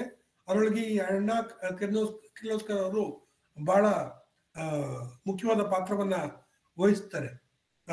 ಈ ಕಿರ್ಲೋಸ್ಕರ್ ಅವರು ಇದನ್ನ ಆರಂಭ ಮಾಡೋದಿಕ್ಕೆ, ಅಂದ್ರೆ ಇದಾದ ನಂತರ ಅವ್ರು ಸಂಗೀತ ಶಾಕುಂತಲ ಅಂತ ಒಂದು ನಾಟಕ ಮಾಡ್ತಾರೆ ಮರಾಠಿಯಲ್ಲಿ. ಅದಕ್ಕೂ ಇದಕ್ಕೂ ಸಂಬಂಧ ಇದೆ ಅಂತ ಕೆಲವರು ವಿದ್ವಾಂಸರು ಹೇಳ್ತಾರೆ. ಅಂದ್ರೆ ಚುರುಮುರಿ ಶೇಷಗಿರಿರಾಯರ ಈ ಭಾಷಾಂತರಕ್ಕೂ ಮತ್ತು ಕಿರ್ಲೋಸ್ಕರ್ ಅವರು ಸಂಗೀತ ನಾಟಕ ಮಾಡೋದಕ್ಕೂ ಒಂದು ಸಂಬಂಧ ಇದೆ ಅಂತ ಹೇಳ್ತಾರೆ. ಯಾಕಂದ್ರೆ 69ರ ನಂತರ ಅದು ಬರುವಂಥದ್ದು ಸಂಗೀತ ನಾಟಕ ಅಂತ ಕಿರ್ಲೋಸ್ಕರ್ ರಾಯರದು ಶಾಕುಂತಲ. ಸೊ ಈ ಹಿನ್ನೆಲೆಯಲ್ಲಿ ಈ 2 ಅಂಶಗಳು, ಒಂದು ಮರಾಠಿಯ ಜೊತೆಗೆ ಒಂದು ಸ್ಪರ್ಧೆ, ಮರಾಠಿಯಲ್ಲಿ ಬಂದಿದೆ ನಾವು ತರಬೇಕು ಕನ್ನಡದವರು ಅನ್ನುವ ಒಂದು ಕೆಲಸ ನಡೀತಿರೋದು ಕಾಣಿಸುತ್ತೆ. ಮತ್ತು ಕನ್ನಡವನ್ನ ಶೈಕ್ಷಣಿಕವಾದ ಭಾಷೆಯಾಗಿ ಅಭಿವೃದ್ಧಿ ಪಡಿಸ್ಬೇಕಾದ್ರೆ ಇದರೊಳಗೆ ಸಾಹಿತ್ಯ ಕೃತಿಗಳ ರಚನೆಯೂ ಆಗಬೇಕು ಎನ್ನುವ ಒಂದು ಒತ್ತಾಸೆ ಕೆಲಸ ಮಾಡಿದಂಗೆ ಕಾಣುತ್ತೆ. ಆ ಕಾರಣಕ್ಕಾಗಿ ಅವರು ಅದನ್ನ ಡಿಪ್ಟಿ ಚನ್ನಬಸಪ್ಪನವರ ದಿವ್ಯ ಪಾದಗಳಿಗೆ ಭೂಷಣ ಎಂದು ಅರ್ಪಣೆ ಮಾಡದಂತೆ ಕಂಡು ಬರುತ್ತೆ. ಇದನ್ನ ನಾವು ಈ 2 ಲೈನ್ಗಳ ಹಿನ್ನೆಲೆಗೆ ಅಷ್ಟೇ ಅಲ್ಲ, ಅದಾದ ನಂತರ ಬಂದಿರುವಂತಹ ಕೆಲವು ನಾಟಕಗಳ ಅನುವಾದವನ್ನು ನೋಡಿದಾಗ ಕೂಡ ನಮ್ಗೆ ಕಾಣಿಸುತ್ತೆ. ಈಗಾಗಲೇ ಮರಾಠಿನಲ್ಲಿ ನಾಟಕ ಬಂದಿದೆ, ಕನ್ನಡದಲ್ಲಿ ಬಂದಿಲ್ಲ. ಆ ಕಾರಣಕ್ಕಾಗಿ ನಾನು ಕನ್ನಡದಲ್ಲಿ ಮಾಡ್ತಾ ಇದ್ದೀನಿ, ನಾವು ಹಿಂದೆ ಉಳಿಬಾರ್ದು ಅನ್ನೋ ರೀತಿ ಕನ್ನಡದಲ್ಲಿ ನಾಟಕಗಳ ಭಾಷಾಂತರ ಆಗಿದೆ. ಅಂದ್ರೆ ಮುಖ್ಯವಾಗಿ ಇವತ್ತಿನ ನಾವು ಉತ್ತರ ಕರ್ನಾಟಕ ಅಂತ ಏನ್ ಕರಿತೀವಿ, ಯಾವುದು ಆ ಕಾಲದಲ್ಲಿ ದಕ್ಷಿಣ ಮಹಾರಾಷ್ಟ್ರ ಅಂತ ಹೆಸರುವಾಸಿಯಾಗಿತ್ತು, ಬಾಂಬೆ ಪ್ರಾಂತ್ಯದಲ್ಲಿತ್ತು. ಆ ಪ್ರಾಂತ್ಯಗಳಲ್ಲಿ ಈ ರೀತಿಯ ಒಂದು ಮರಾಠಿಯ ಜೊತೆಗಿನ ಒಂದು ಸ್ಪರ್ಧೆ ಮತ್ತು ಆ ಸ್ಪರ್ಧೆ ಒಂದು ಸಕಾರಾತ್ಮಕವಾಗಿ ಕನ್ನಡ ಸಾಹಿತ್ಯದ ಉಗಮಕ್ಕೆ, ಭಾಷಾಂತರಕ್ಕೆ ಕಾರಣ ಆಗಿರೋದನ್ನ ನಾವು ನೋಡ್ಬೋದು. ಸೊ ಈ ಪಠ್ಯವೂ ಕೂಡ ಆ ರೀತಿಯ ಒಂದು ಪ್ರಕ್ರಿಯೆಯ ಭಾಗವಾಗಿ ಭಾಷಾಂತರ ಆಗಿದೆ ಅಂತ ನನಗೆ ಅನಿಸ್ತಾ ಇದೆ. ಸೊ ಒಂದು ಯುರೋಪಿನಲ್ಲಿ ಪ್ರಸಿದ್ಧಿಯಾದ ನಂತರ ಭಾರತೀಯ ಭಾಷೆಗಳಿಗೆ ಬರುವಂಥದ್ದು, ಭಾರತೀಯ ಭಾಷೆಗಳಿಗೆ ಬರ್ತಿರ್ಬೇಕಾದ್ರೆ ಮರಾಠಿಯಲ್ಲಿ ಬಂದಿದೆ ಅನ್ನೋ ಕಾರಣಕ್ಕೆ ನಾವು ತರುವಂಥದ್ದು. ಅಂದ್ರೆ ಇಂಟ್ರೆಸ್ಟಿಂಗ್, ಈಗ 269ರಲ್ಲೇ ಆಗುವಂಥದ್ದು ಕೂಡ ಮರಾಠಿಗೂ ಮತ್ತು ಕನ್ನಡಕ್ಕೂ ಬಹಳ ಇಂಟ್ರೆಸ್ಟಿಂಗ್ ಅಂತ ನನಗೆ ಅನಿಸ್ತಾ ಇದೆ. ಸೊ ಇದ್ರ ಬಗ್ಗೆ ಹೆಚ್ಚಿಗೆ ಇನ್ನು ನಾವು ಕೆಲಸ ಮಾಡ್ಬೋದು. ಇನ್ನು ಶಿವರಾಮೇಶ್ ಶೇಷಗಿರಿರಾಯರ ಬಗ್ಗೆ ಹೇಳೋದಾದ್ರೆ, ಇವರ ಅನುವಾದ ನಾಟಕ ಮಾಡಲು ರಚಿಸಿದಂತೆಯೇ ಇದೆ. ನಾನು ಆಗ್ಲೇ ಹೇಳಿದಂಗೆ ಬಸವಪ್ಪ ಶಾಸ್ತ್ರಿ ಅವರ ಅನುವಾದಕ್ಕೆ ಕಂಪೇರ್ ಮಾಡಿದ್ರೆ ಬಸವಪ್ಪ ಶಾಸ್ತ್ರಿಗಳು ಸಂಸ್ಕೃತ ಪಂಡಿತರು, ಶಿವರಾಮೇಶ್ ಶೇಷಗಿರಿರಾಯರು ನನಗೆ ಗೊತ್ತಿರುವಂತೆ ಸಂಸ್ಕೃತ ಪಂಡಿತರಲ್ಲ, ಇಂಜಿನಿಯರ್. ಆದ್ರೆ ಸಂಸ್ಕೃತ ಗೊತ್ತಿರ್ಬೋದು, ಅವ್ರಿಗೆ ಕಲ್ತಿರ್ಬೋದು, ಜೊತೆಗೆ ಇಂಗ್ಲಿಷ್ ಬರ್ತಾ ಇತ್ತು, ಮರಾಠಿ ಬರ್ತಾ ಇತ್ತು, ಬೇರೆ ಬೇರೆ ಪ್ರಾಂತ್ಯಗಳಲ್ಲಿ ಮದ್ರಾಸ್ ಆಡಳಿತಕ್ಕೆ ಒಳಪಟ್ಟಿದ್ದಂತ ಸಿಂಧಂತ ಪ್ರಾಂತ್ಯದಲ್ಲಿಯೂ ಕೂಡ ಕೆಲಸ ಮಾಡಿದ್ರು. ಸೊ ಈ ರೀತಿಯ ವ್ಯಕ್ತಿ ಸಂಸ್ಕೃತದಿಂದ ಕನ್ನಡಕ್ಕೆ ತರಬೇಕಾದ್ರೆ ಆ ಒಂದು ಪದ್ಯವನ್ನ ನಾನು ಓದ್ತೀನಿ, ಈ ಕೊನೆ ಪದ್ಯವನ್ನೇ ಓದ್ತೀನಿ. ಚನ್ನಬಸವೇಶ್ವರ ಬಗ್ಗೆ ಬಂದಿರುವಂಥದ್ದು ಅಂದ್ರೆ ಮುನುಡಿಯ ಕೊನೆಯ ಪದ್ಯ. ಕಡುಗುರು ಭಕ್ತಿಂ ತುರಮರಿತ್ಯುಪಮ ನಾಮಕ ರಾಮಚಂದ್ರಜಂ ಜಡಮತಿ ಕಬ್ಬಿ ಶೇಷಗಿರಿ ಎಂಬವನ್ ಈ ಕೃತಿಗೈದು ಮಾಡಿದಂ. ಸೊ ನಾನು ಯಾರು ಅಂತ ಅವ್ರು ಹೇಳ್ತಿದ್ದಾರೆ, ರಾಮಚಂದ್ರನ ಮಗ ನಾನು, ತುರ್ಮರಿ ರಾಮಚಂದ್ರಾಯರು ಅಂತ ಅವ್ರಿಗೆ ಹೆಸರಿತ್ತು. ಅವರ ಮಗ ಇದನ್ನ ಭಕ್ತಿಯಿಂದ ಮಾಡಿದ್ದೀನಿ ಅಂತ. ಮತ್ತೆ ಮೊದಲನೇ ಪದ್ಯದಲ್ಲಿ ಕಾಳಿದಾಸನನ್ನು ಕೂಡ ನೆನೆಸ್ಕೊಳ್ತಾರೆ ಅವರು. ಸಂಸ್ಕೃತದಲ್ಲಿ ಇದನ್ನ ಕಾಳಿದಾಸನು ಹೇಳಿದ್ದಾನೆ ಇದಕ್ಕೆ ಮುಂದೆ, ಅದನ್ನ ತರ್ತಾ ಇದ್ದೀನಿ ನಾನು ಅಂತ. ಮತ್ತೆ ಇದನ್ನ ಅವರು 2ನೇ ಪದ್ಯದಲ್ಲಿ ಹೀಗೆ ಹೇಳ್ತಾರೆ, ಅದರ ಮುನ್ನುಡಿಯ 2ನೇ ಪದ್ಯದಲ್ಲಿ, ಇದು ಅಭಿಜ್ಞಾನ ಶಾಕುಂತಲ ಕೃತಿಯಂ ಭಾಷಾಂತರಂ ತಮ್ಮ ತಮ್ಮದರೊಳ್ ಮಾಡಿದರೆಲ್ಲ ನಾಡದ ಜನರು.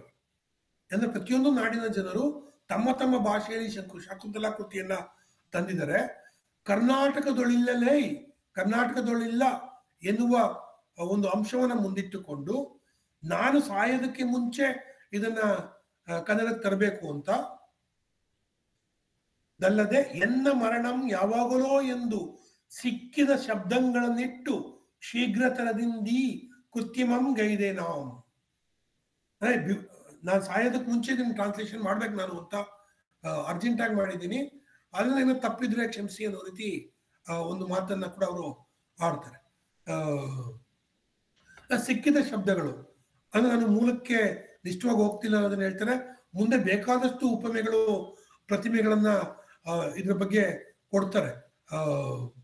ನಾನು ಯಾಕೆ ಮಾಡಿದ್ದೀನಿ, ಯಾವ ರೀತಿ ಮಾಡಿದ್ದೀನಿ, ಆ ಉಪಮೆಗಳನ್ನೆಲ್ಲ ವಿಶ್ಲೇಷಣೆ ಮಾಡ್ತಾ ಹೋಯ್ತು ಅಂತಂದ್ರೆ ಅದೇ ಒಂದು ರಿಸರ್ಚ್ ಪೇಪರ್ ಆಗ್ಬೋದು. ಸೊ ನಾನು ಅದಕ್ಕೆ ಹೆಚ್ಚಿಗೆ ಹೋಗೋದಿಲ್ಲ. ಸಂಸ್ಕೃತ ನಾಟಕದ ಇನ್ನೊಂದು ಮುಖ್ಯ ಅಂಶ ಏನು ಅಂತಂದ್ರೆ, ನಾವು ಅದನ್ನು ಸಂಸ್ಕೃತ ನಾಟಕ ಅಂದ್ರೂ ಕೂಡ ಕೇವಲ ಸಂಸ್ಕೃತ ಭಾಷೆ ಅಲ್ಲಿ ಇರೋದಿಲ್ಲ.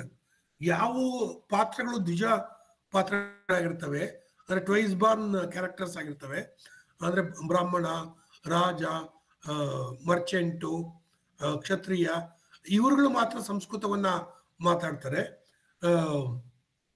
ಹೆಣ್ಣು ಪಾತ್ರಗಳು ಮತ್ತು ಇತರೆ ವರ್ಣದ ಪಾತ್ರಗಳು ಸಂಸ್ಕೃತವನ್ನು ಮಾತನಾಡುವುದಿಲ್ಲ. ಅವು ವಿವಿಧ ರೀತಿಯ ಪ್ರಾಕೃತ ಭಾಷೆಗಳನ್ನ ಮಾತಾಡ್ತಾರೆ.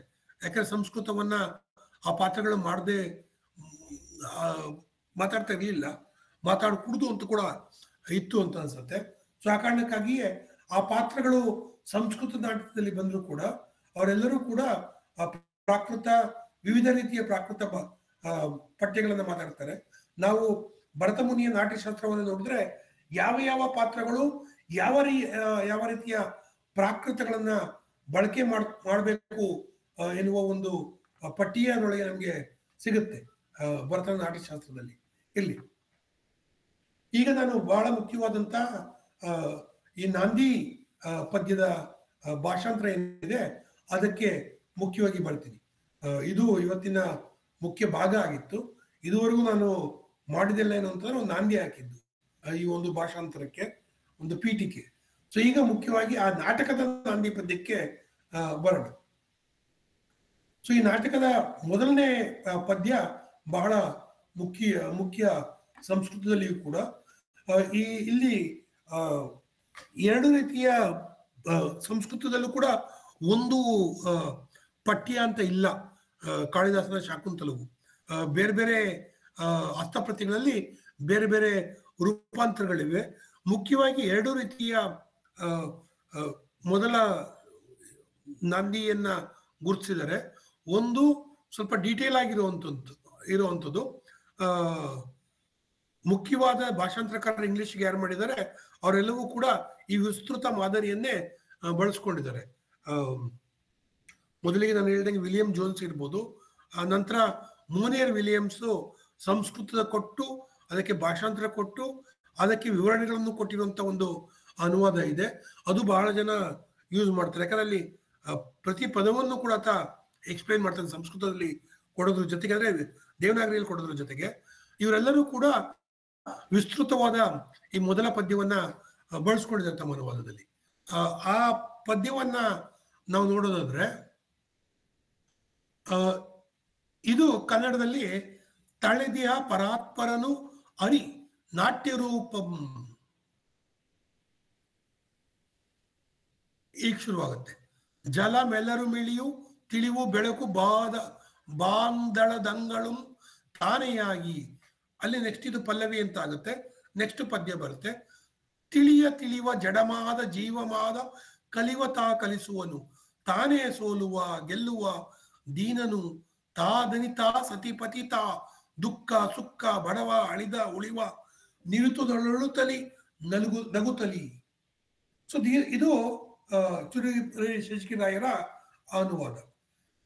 ಇಲ್ಲಿ ಬಹಳ ಮುಖ್ಯವಾಗಿ ನಮಗೆ ನಂತರ ಲೈನ್ ಬರುತ್ತೆ, ಇಂಥ ಪರಮೇಶ್ವರನು ನಿಮ್ಮನ್ನು ಸಂರಕ್ಷಣೆ ಮಾಡಲಿ.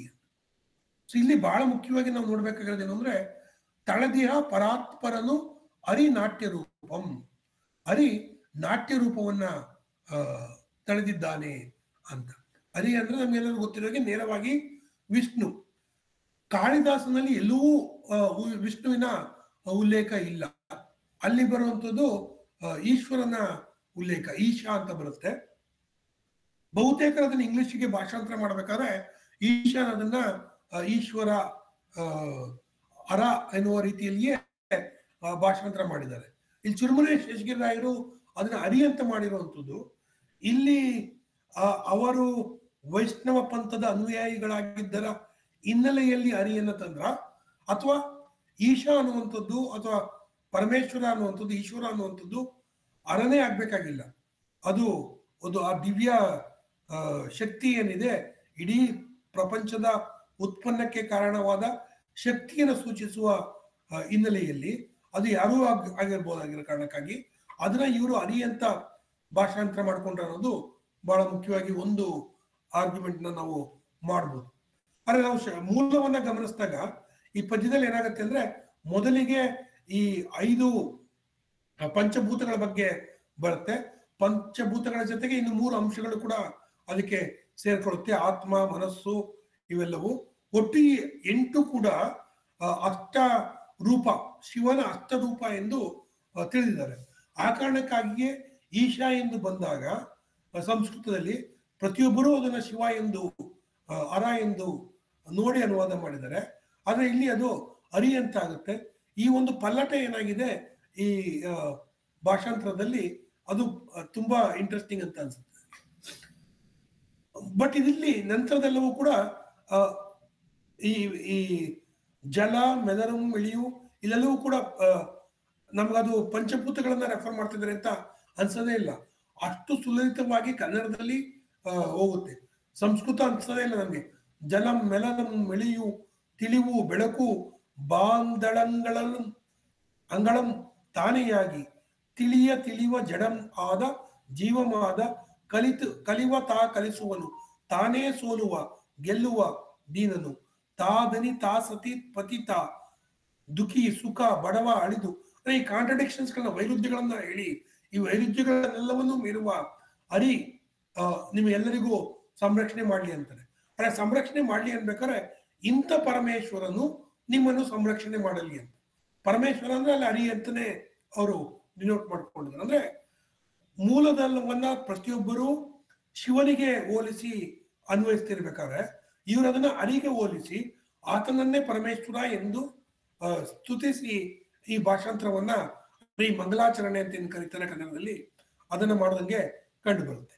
ಸೊ ಈ ಮಂಗಲಾಚರಣೆ ಸೃಷ್ಟಿಯ ಬಗೆಗೆ, ಈ ಪಂಚಭೂತಗಳ ಬಗೆಗೆ, ಅದರ ಒಡೆಯನಾದ ಅದನ್ನೆಲ್ಲ ಸೃಷ್ಟಿ ಮಾಡಿರುವಂತ ದೇವರ ಬಗೆಗೆ, ಈಶನ ಬಗೆಗೆ ಇದ್ದು ಅದು ನೋಡುಗರಿಗೆ ಕೇಳುಗರಿಗೆ ಒಳ್ಳೇದು ಮಾಡಲಿ ಎನ್ನುವ ಹಿನ್ನೆಲೆಯಲ್ಲಿ ಇದು ಸಂಸ್ಕೃತ ನಾಟಕಗಳಲ್ಲಿ ಮತ್ತು ಭರತನ ನಾಟ್ಯಶಾಸ್ತ್ರದಲ್ಲಿ ಇರುವಂತಹ ಅಂಶ ಅದನ್ನ ಯಥಾವತ್ತಾಗಿ ತಂದಿದ್ದಾರೆ. ಅಂದ್ರೆ ಪದ್ಯ ಬದಲಾವಣೆ ಆಗಿದೆ. ಇಲ್ಲಿ ಈ ದ್ವಂದ್ವಗಳೇನಿದೆ, ಸೋಲು ಗೆಲುವು, ದುಃಖ ಸುಖ, ಸತಿ ಪತಿ, ಇವೆಲ್ಲವೂ ಕೂಡ ಮೂಲದಲ್ಲಿ ಇಲ್ಲ.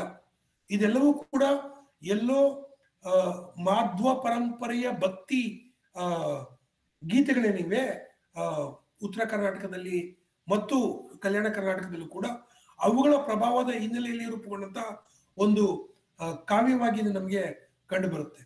ಮತ್ತೆ ನೋಡ್ತು ಅಂದ್ರೆ ಇದನ್ನ ಅವ್ರ ರಾಗಗಳನ್ನು ಕೂಡ ಸೂಚಿಸ್ತಾರೆ. ಇದನ್ನ ಕಲ್ಯಾಣಿ ರಾಗದಲ್ಲಿ ಆಡಬೇಕು ಅಂತ. ಮತ್ತೆ ಪಲ್ಲವಿ ಮತ್ತು ಚರಣ ಎನ್ನುವ ಪ್ರಕಾರವನ್ನು ಇಲ್ಲಿ ರೂಪಿಸ್ಕೊಂಡಿದ್ದಾರೆ. ಇವೆಲ್ಲವೂ ಮೂಲದಲ್ಲಿಲ್ಲ. ಅಂದ್ರೆ ಇದನ್ನ ಆಡುವ ಉದ್ದೇಶಕ್ಕಾಗಿಯೇ ರೂಪಿಸಿದಂತಹ ಮಾಡಿದಂತಹ ನಾಟಕ ಅನ್ಸುತ್ತೆ. ಅಂದ್ರೆ ಆಡೋದು ಅಂದ್ರೆ ಕೇವಲ ಆಡೋದಷ್ಟೇ ಅಲ್ಲ, ಆಡುವುದು ಕೂಡ ಅಂದ್ರೆ ನಾಟಕ ಆಡುವುದು. ಆಡು ಮತ್ತು ಆಡು ಈ ಎರಡೂ ಕೂಡ ಆಗ್ಲಿ ಅನ್ನೋ ರೀತಿ ಮಾಡದಂಗೆ ಕಾಣಿಸುತ್ತೆ. ನಂತರದ ಸಾಲುಗಳೇನಿದೆ, ನಂತರ ಸೂತ್ರಧಾರ ರಂಗದ ಮೇಲೆ ಬರ್ತಾನೆ, ನಟಿಯನ್ನ ಕರೀತಾನೆ. ಆರೇಳೆ ವಸ್ತ್ರಾಭರಣಗಳನ್ನು ಇಟ್ಟುಕೊಂಡು ನೀನು ಸಿದ್ಧಳಾಗಿದ್ದರೆ ತೀವ್ರದಿಂದ ಹೊರಟು ಬಾ. ನಟಿ ಬಂದು ಆರ್ಯರೇ ನನ್ನನ್ನು ಏನು ಕಾರಣ ಕರೆಯೋಣವಾಯಿತು, ಯಾವ ಕಾರ್ಯವನ್ನು ಮಾಡತಕ್ಕದ್ದು ಆಜ್ಞಾಪಿಸಬೇಕು. ಅಂದ್ರೆ ಇವತ್ತಿಗೂ ಕೂಡ ಅಂದ್ರೆ 150 ವರ್ಷಗಳ ನಂತರವೂ ಕೂಡ ನಮಗೆ ಅರ್ಥವಾಗುವಂತ ಕನ್ನಡವೇ ಆಗಿದೆ. ಅಂದ್ರೆ ಒಂದು ಕನ್ನಡ ಒಂದು ಹೊಸಗನ್ನಡ ರೂಪುಗೊಳ್ಳುತ್ತಿರುವ ಸಂದರ್ಭದಲ್ಲಿ ರಚನೆಯಾದಂತ ಮುಖ್ಯ ನಾಟಕ ಇದಾಗಿದೆ. ಮತ್ತು ಹೊಸಗನ್ನಡದ ನಿರೂಪಣೆಯಲ್ಲಿ ಈ ನಾಟಕಕ್ಕೆ ಒಂದು ಬಹಳ ಮಹತ್ವವಾದ ಸ್ಥಾನ ಸಿಗ್ಬೇಕು ಅಂತ ಕೂಡ ನನಗೆ ಅನ್ಸುತ್ತೆ ಈ ಭಾಷೆನ ಗಮನಿಸಿದ್ರೆ. ಸೊ ಈ ಸೂತ್ರಧಾರ ಮತ್ತು ನಟಿಯ ಮಾತುಕತೆ ನಡೆಯುತ್ತೆ. ಇಲ್ಲಿ ಇನ್ನೊಂದು ಮುಖ್ಯವಾದ ಏನು ಅಂತಂದ್ರೆ ನಂತರದ ಸೂತ್ರಧಾರನ ಮಾತು. ಆರ್ಯಳೆ ರಸಜ್ಞತೆಯ ವಿಷಯದಲ್ಲಿ ಮಹಾವಿಖ್ಯಾತನಾದ ವಿಕ್ರಮಾದಿತ್ಯನ ಸಭಾಮಂಟಪವಿದು. ಇದರಲ್ಲಿ ಅನೇಕ ವಿದ್ವಜ್ಜನರು ವಿರಾಜಮಾನರಾಗಿದ್ದಾರೆ. ಇದು ಮೂಲದಲ್ಲಿ ಇಲ್ಲ. ಅಂದ್ರೆ ಈ ವಿಕ್ರಮಾದಿತ್ಯನ ರೆಫರೆನ್ಸ್ ಏನಿದೆ ಇದು ಭಾಷಾಂತರದಲ್ಲಿ ಮಾತ್ರ ಬಂದಿದೆ, ಸಂಸ್ಕೃತ ನಾಟಕದಲ್ಲಿ ಇಲ್ಲ.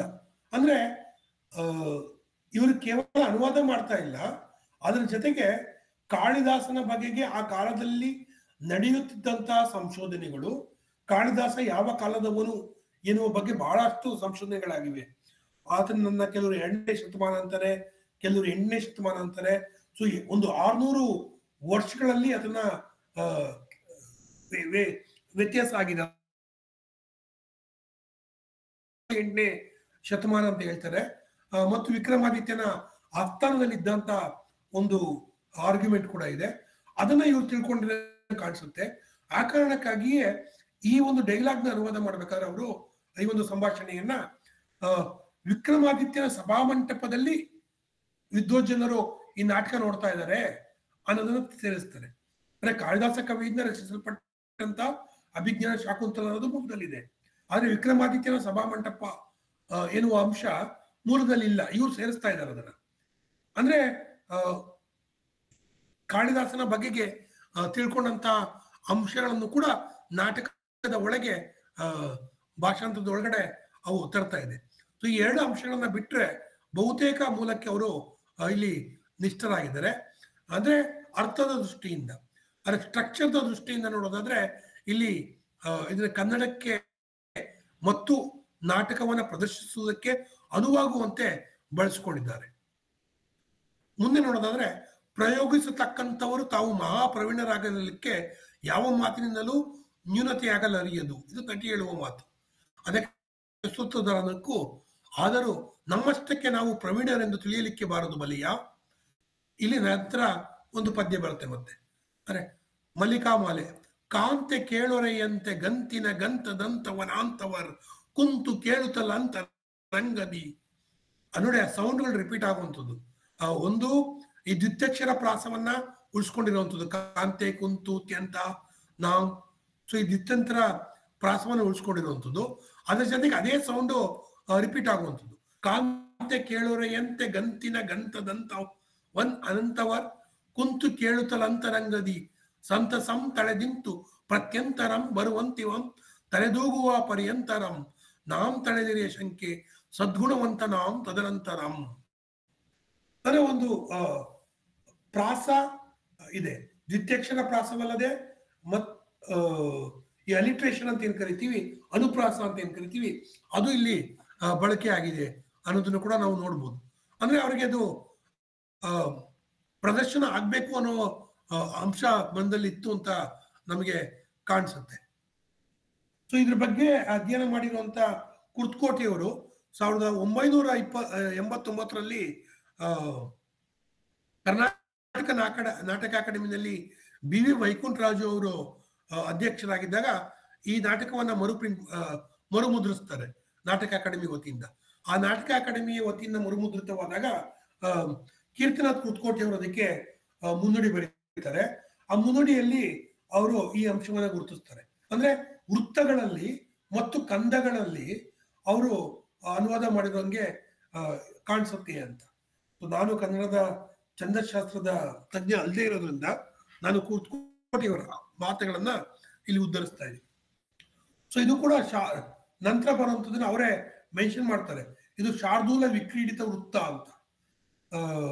ಸೊ ಅಂದ್ರೆ ಸಂಸ್ಕೃತದಲ್ಲಿ ಇರುವಂತಹ ಛಂದಸ್ಸು ಬೇರೆ, ಕನ್ನಡದಲ್ಲಿ ಅದನ್ನು ತರಬೇಕಾದ್ರೆ ಇವರು ಯಾವ ಛಂದಸ್ಸಿನಲ್ಲಿ ಅದನ್ನ ತರ್ತಾ ಇದ್ದಾರೆ, ಯಾವ ವೃತ್ತದಲ್ಲಿ ತರ್ತಾ ಇದ್ದಾರೆ ಅಂದ್ರೆ ಇವರಿಗೆ ಕನ್ನಡ ಛಂದಸ್ಸಿನ ಪರಿಚಯ ಮತ್ತು ಈ ವೃತ್ತಗಳ ಪರಿಚಯ ಇವೆಲ್ಲವೂ ಇದ್ದಂತೆ ನಮಗೆ ಕಂಡು ಬರುತ್ತೆ.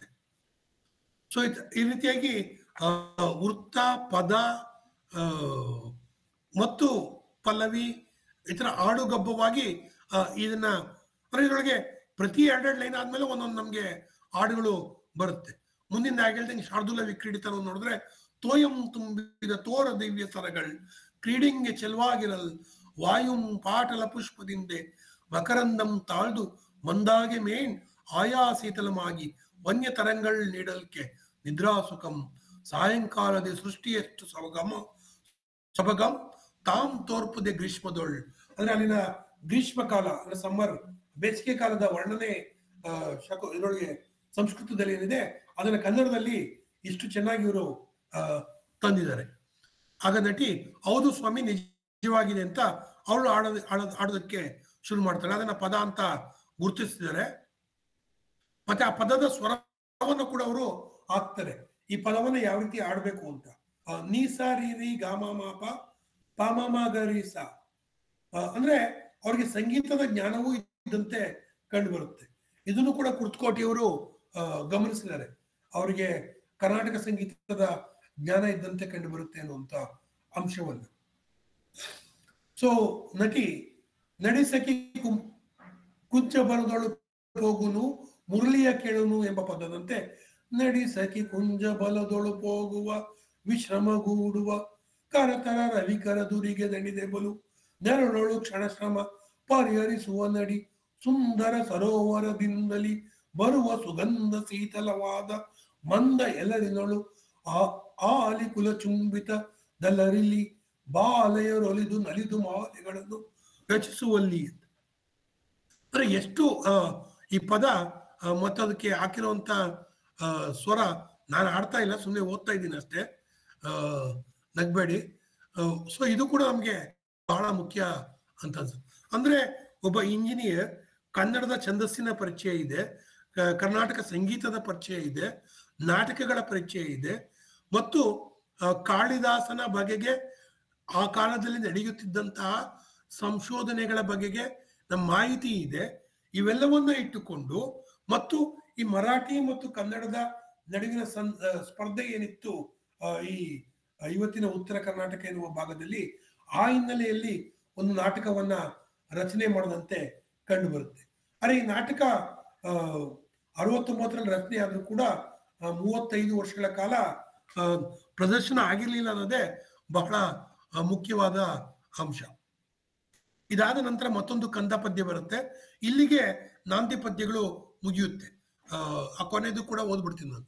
ನುಡಿಯಿಂ ಪಿಡಿಯಲ್ಬಾರದ ಕಡು ಸವಿಗೊಡೆ ನಿನ್ನೆಯ ಗಾಯನ ಮೊಯ್ತೆ ಗೋಯ್ತೆವಂ ನಂ ಪೊಡವಿಪ ದುಷ್ಯಂತನ ನೋದಡವಿಗೆ ತಂದಿ ವೇಗದ ಸಾರಂಗದ ವಲ್.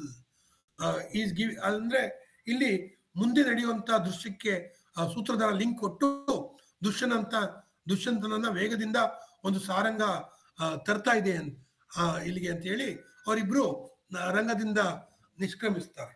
ಸೊ ಅಲ್ಲಿಗೆ ಸಾರಥಿ ಮತ್ತು ಅರಸನ ಆಗಮನ ಆಗತ್ತೆ. ಮತ್ತೆ ಅಲ್ಲಿ ಹಾಡುಗಳು ನಡೆಯುತ್ತೆ. ಸೊ ಈ ನಾಂದಿ ಪದ್ಯವನ್ನೇ ನೋಡೋದಾದ್ರೆ ಇದರೊಳಗೇನೆ ನಮಗೆ 1, 2, 3, 4 ಪದ್ಯಗಳು ಮತ್ತೊಂದು ಪೀಠಿಕಾ ಪದ್ಯ ಸೃಷ್ಟಿಯ ಬಗೆಗೆ ಸೂತ್ರಧಾರ ಬರೋದಕ್ಕೆ ಮುಂಚೆ ಒಟ್ಟು 5 ಪದ್ಯಗಳು ಈ ಒಂದು 4 ಪುಟಗಳಲ್ಲೇ ಕಾಣಿಸುತ್ತೆ. ಸೊ ಆ ರೀತಿಯಾಗಿ ಇದೊಂದು ನಾನು ಹಾಡುಗಬ್ಬ ಅಂತ ಪದ ಬಳಸ್ಬೋದು. ಮತ್ತಿದೊಂದೊಂಥರ ಮ್ಯೂಸಿಕಲ್ ಪ್ಲೇ ಅನ್ನೋ ರೀತಿ. ಅರೆ ಮ್ಯೂಸಿಕಲ್ ಪ್ಲೇ ಆದ್ರೂ ಕೂಡ ಗದ್ಯವೂ ಕೂಡ ಅಷ್ಟೇ ಗಟ್ಟಿಯಾಗಿರುವಂತ ಒಂದಿದು. ಮತ್ತೆ ಈ ನಾಂದಿ ಪದ್ಯದಲ್ಲದೆ ವಿದೂಷಕ ಬರುವಂತ ಪಾತ್ರ ಇದೆ, ಮತ್ತೆ ಮೀನುಗಾರರು ಬರುವ ಪಾತ್ರಗಳಿವೆ. ಆ ಮೀನುಗಾರರು ಬರುವ ಪಾತ್ರ, ವಿದೂಷಕ, ಇವರು ಭಿನ್ನ ರೀತಿಯ ಕನ್ನಡವನ್ನ ಇಲ್ಲಿ ಮಾತಾಡ್ತಾರೆ. ಇಲ್ಲಿ ಮಹಿಳಾ ಪಾತ್ರಗಳು ಭಿನ್ನ ರೀತಿಯ ಕನ್ನಡ ಮಾತಾಡೋದಿಲ್ಲ. ಆದ್ರೆ ವಿದೂಷಕ ಮತ್ತು ಈ ಮೀನುಗಾರರು ಬರುವಂತ ಮೀನುಗಾರ ಪಾತ್ರಗಳು ಬೇರೆ ರೀತಿಯ ಕನ್ನಡವನ್ನ ಮಾತಾಡ್ತಾರೆ ಅನ್ನೋದು ಕೂಡ ಮುಖ್ಯ. ಸೊ ಈ ಮೀನುಗಾರ, ಕೊತ್ವಾಲ ಇವರುಗಳೆಲ್ಲ ಮಾತಾಡುವಂತ ಈ ಭಾಷೆಯನ್ನು ಕೂಡ ಅವರು ತರುವಂಥದ್ದು. ಆ ಆಡು ಭಾಷೆಯನ್ನು ಮತ್ತು ಒಂದು ರೀತಿಯಾಗಿ ಪ್ರಮಾಣೀಕೃತಗೊಳಿಸುತ್ತಿದ್ದಂತ ಕನ್ನಡವನ್ನು ಎರಡನ್ನೂ ಸೇರಿಸಿ ಅನುವಾದ ಮಾಡಿದಂತ ನಾಟಕ. ಅಂದ್ರೆ ಇದು ಆಡೋದಕ್ಕೆ ಅಂತಾನೆ ಬರೆದಿರುವಂಥದ್ದು. ಬಟ್ ದುರದೃಷ್ಟವಶಾತ್ ಅವರು ಸತ್ತ ನಂತರ, ನಾಟಕ ಬರೆದ 35 ವರ್ಷಗಳ ನಂತರ 1900ರಲ್ಲಿ ಭಾರತ ಕಲೋತ್ತೇಜಕ ಸಂಘ ಅಂತ ಯಾರು ಸರ್ಕಾರಿ ನೌಕರಿಗಳಲ್ಲಿ ಇದ್ದಂತಹ ಕೆಲವರು ಸೇರ್ಕೊಂಡು ರೂಪಿಸಿದಂತ ಒಂದು ರಂಗಸಂಸ್ಥೆ. ಈ ರಂಗಸಂಸ್ಥೆ ಈ ನಾಟಕವನ್ನ ಮೊದಲಿಗೆ ರಂಗಭೂಮಿ ಮೇಲೆ ತರ್ತಾರೆ. ಮುದುವಡಿ ಕೃಷ್ಣರಾಯರು 7 ಅಂಶಗಳನ್ನ ಗಮನಿಸಿದ್ರೆ ಈ ನಾಟಕದ ಪ್ರತಿಗಳು ಬೇಕಾದಷ್ಟು ಖರ್ಚಾಗ್ತವೆ. ಆಮೇಲೆ ಬೆಳಗಾವಿಯಿಂದ ರೀಪ್ರಿಂಟ್ ಆಗುತ್ತೆ. ಆಮೇಲೆ 1920ರಲ್ಲಿ ಇವರ ಮುದುವಡಿ ಕೃಷ್ಣರಾಯರು ಬರೆದಿರುವಂಥದ್ದು ಕೂಡ ಆಗುತ್ತೆ. ಮತ್ತೆ ನಾಟಕ ಆದ ನಂತರ ಕೂಡ ಹಾಡುಗಳು ಬಹಳ ಪ್ರಚಲಿತವಾಗ್ತವೆ ಅಂತ ಅವ್ರು ಹೇಳ್ತಾರೆ. ಅಂದ್ರೆ ಶಕುಂತಲೆಯನ್ನ ದುಷ್ಯಂತನ ಮನೆಗೆ ಕಳಿಸುವಾಗಿನ ಸಂದರ್ಭದ ಮಾತುಗಳೇನಿದೆ ಹಾಡುಗಳ ರೂಪದಲ್ಲಿ, ಅದನ್ನ ಹೆಣ್ಣು ಮಕ್ಕಳನ್ನ ಗಂಡನ ಮನೆಗೆ ಕಳಿಸ್ಬೇಕಾದ್ರೆ ಆಡ್ತಾ ಇದ್ದಂತ ಹಾಡುಗಳು ಅಂತ ಹೇಳ್ತಾರೆ. ಸೊ ಎಷ್ಟು ಮಟ್ಟಿಗೆ ಇದು ಇವತ್ತು ಪ್ರಚಲಿತವಾಗಿದೆಯೋ ಗೊತ್ತಿಲ್ಲ. 1920ರಲ್ಲಿ 100 ವರ್ಷಗಳ ಹಿಂದೆ ಮುದವಿಡು ಕೃಷ್ಣರಾಯರ ಮಾತುಗಳನ್ನು ನಂಬುವುದಾದರೆ ಇದು ಬಹಳ ಜನಜನಿತವಾಗಿತ್ತು ಅಂತ ಅನ್ಸುತ್ತೆ. ಅಂದ್ರೆ ಒಂದು ನಾಟಕ ಆದ ನಂತರ ಇದು ಬಹಳ ಜನಜನಿತವಾದಂತ ಹಾಡುಗಳಾಗಿ ಆ ಭಾಗದಲ್ಲಿ ಪ್ರಚಲಿತವಾಗಿದ್ದು ಅಂತ ಅನ್ಸುತ್ತೆ. ಆದರೆ ಬೇರೆ ಬೇರೆ ಕಾರಣಕ್ಕಾಗಿ ಈ ನಾಟಕ ಮತ್ತೆ ಮತ್ತೆ ರಂಗದ ಮೇಲೂ ಬರಲಿಲ್ಲ. ಆಮೇಲೆ ರೀಪ್ರಿಂಟ್ ಕೂಡ ಆಗಲಿಲ್ಲ. ಅಂದ್ರೆ ಈ ಪುತ್ರ ನನಗೆ ಸಿಕ್ಕಿರೋ ಪ್ರತಿಯನ್ನು ನೋಡೋದಾದ್ರೆ 89ರಲ್ಲಿದೆ ನಾಟಕ ಅಕಾಡೆಮಿ ತಂದಿರುವಂಥದ್ದು. ಆದರೆ ಇದರ ಬಗ್ಗೆ ಬೇಕಾದಷ್ಟು ಅಧ್ಯಯನಗಳಾಗಿದೆ ಈ ನಾಟಕಗಳ ಬಗ್ಗೆ. ಯಾಕಂದ್ರೆ ಕನ್ನಡದ ಆದ್ಯ ನಾಟಕ, ಕೇವಲ ಶಾಕುಂತಲದ ಮೊದಲ ಅನುವಾದ ಅಂತ ಅಷ್ಟೇ ಅಲ್ಲ, ಕನ್ನಡದ ನಾಟಕಗಳಲ್ಲೇ ಮೊದಲನೇ ಅನುವಾದ ಅಂತ ಕೂಡ ಗುರುತಿಸ್ತಾರೆ. ಮಿತ್ರವಿಂದ ಗೋವಿಂದವನ್ನ ಸಂಸ್ಕೃತ ನಾಟಕದ ನಾಟಕದ ಅನುವಾದ ಅಂತ ನೋಡಿದ್ರು ಕೂಡ ಅದು ಅಧಿವೇಶನದ ಕೊನೆಯ ಭಾಗದಲ್ಲಿ ಈ ಮಿತ್ರವಿಂದ ಗೋವಿಂದ ನಾಟಕ ಅದು ನಾಟಕ ಆಡಬೇಕು ಅಂತ ಮಾಡಿದ್ದಲ್ಲ, ಅದು ಸಂಸ್ಕೃತ ನಾಟಕದ ಯಥಾವತ್ತಾದ ಅನುವಾದ ಅಂತ. ಚಾರಿತ್ರಿಕ ಕಾರಣಗಳಿಗಾಗಿ ಅದನ್ನು ನಾವು ಲೆಕ್ಕಕ್ಕೆ ತೆಗೆದುಕೊಂಡ್ರು. ನಾಟಕಕ್ಕಾಗಿಯೇ ಮಾಡಿದ ಅನುವಾದ ಇದೇ ಮೊದಲನೇದು ಅಂತ. ಅದರೊಳಗೂ ಆಧುನಿಕ ಕನ್ನಡದಲ್ಲಿ ಮಾಡಿದಂತ ನಾಟಕ ಇದು ಅಂತ ಗುರುತಿಸ. ಸೊ ಆ ಕಾರಣಕ್ಕಾಗಿಯೂ ಕೂಡ ಇದು ಚಾರಿತ್ರಿಕವಾಗಿ ಮಹತ್ವದ ಒಂದು ಭಾಷಾಂತರ ಮತ್ತು ಪ್ರಕಟಣೆಯಾಗಿ ನಮ್ಮ ಗಮನ ಸೆಳೆಯುತ್ತೆ. ಇಷ್ಟು ಮಾತನಾಡಿ ನಾನು ಇಲ್ಲಿಗೆ ನಿಲ್ಲಿಸ್ತೀನಿ. ಏನಾದರೂ ಪ್ರಶ್ನೆಗಳಿದ್ರೆ ಅಥವಾ ನಾನು ತಪ್ಪಿ ಆಡಿರಬಹುದಾದ ಮಾತುಗಳಿದ್ರೆ ತಿದ್ದುವುದಕ್ಕೆ ಅವಕಾಶ ಇರಲಿ ಅಂತ ಹೇಳಿ ಕಾರ್ಯಕ್ರಮದ ನಿರೂಪಕರಿಗೆ ಕೇಳ್ಕೊಳ್ತಾ ಇದ್ದೀನಿ.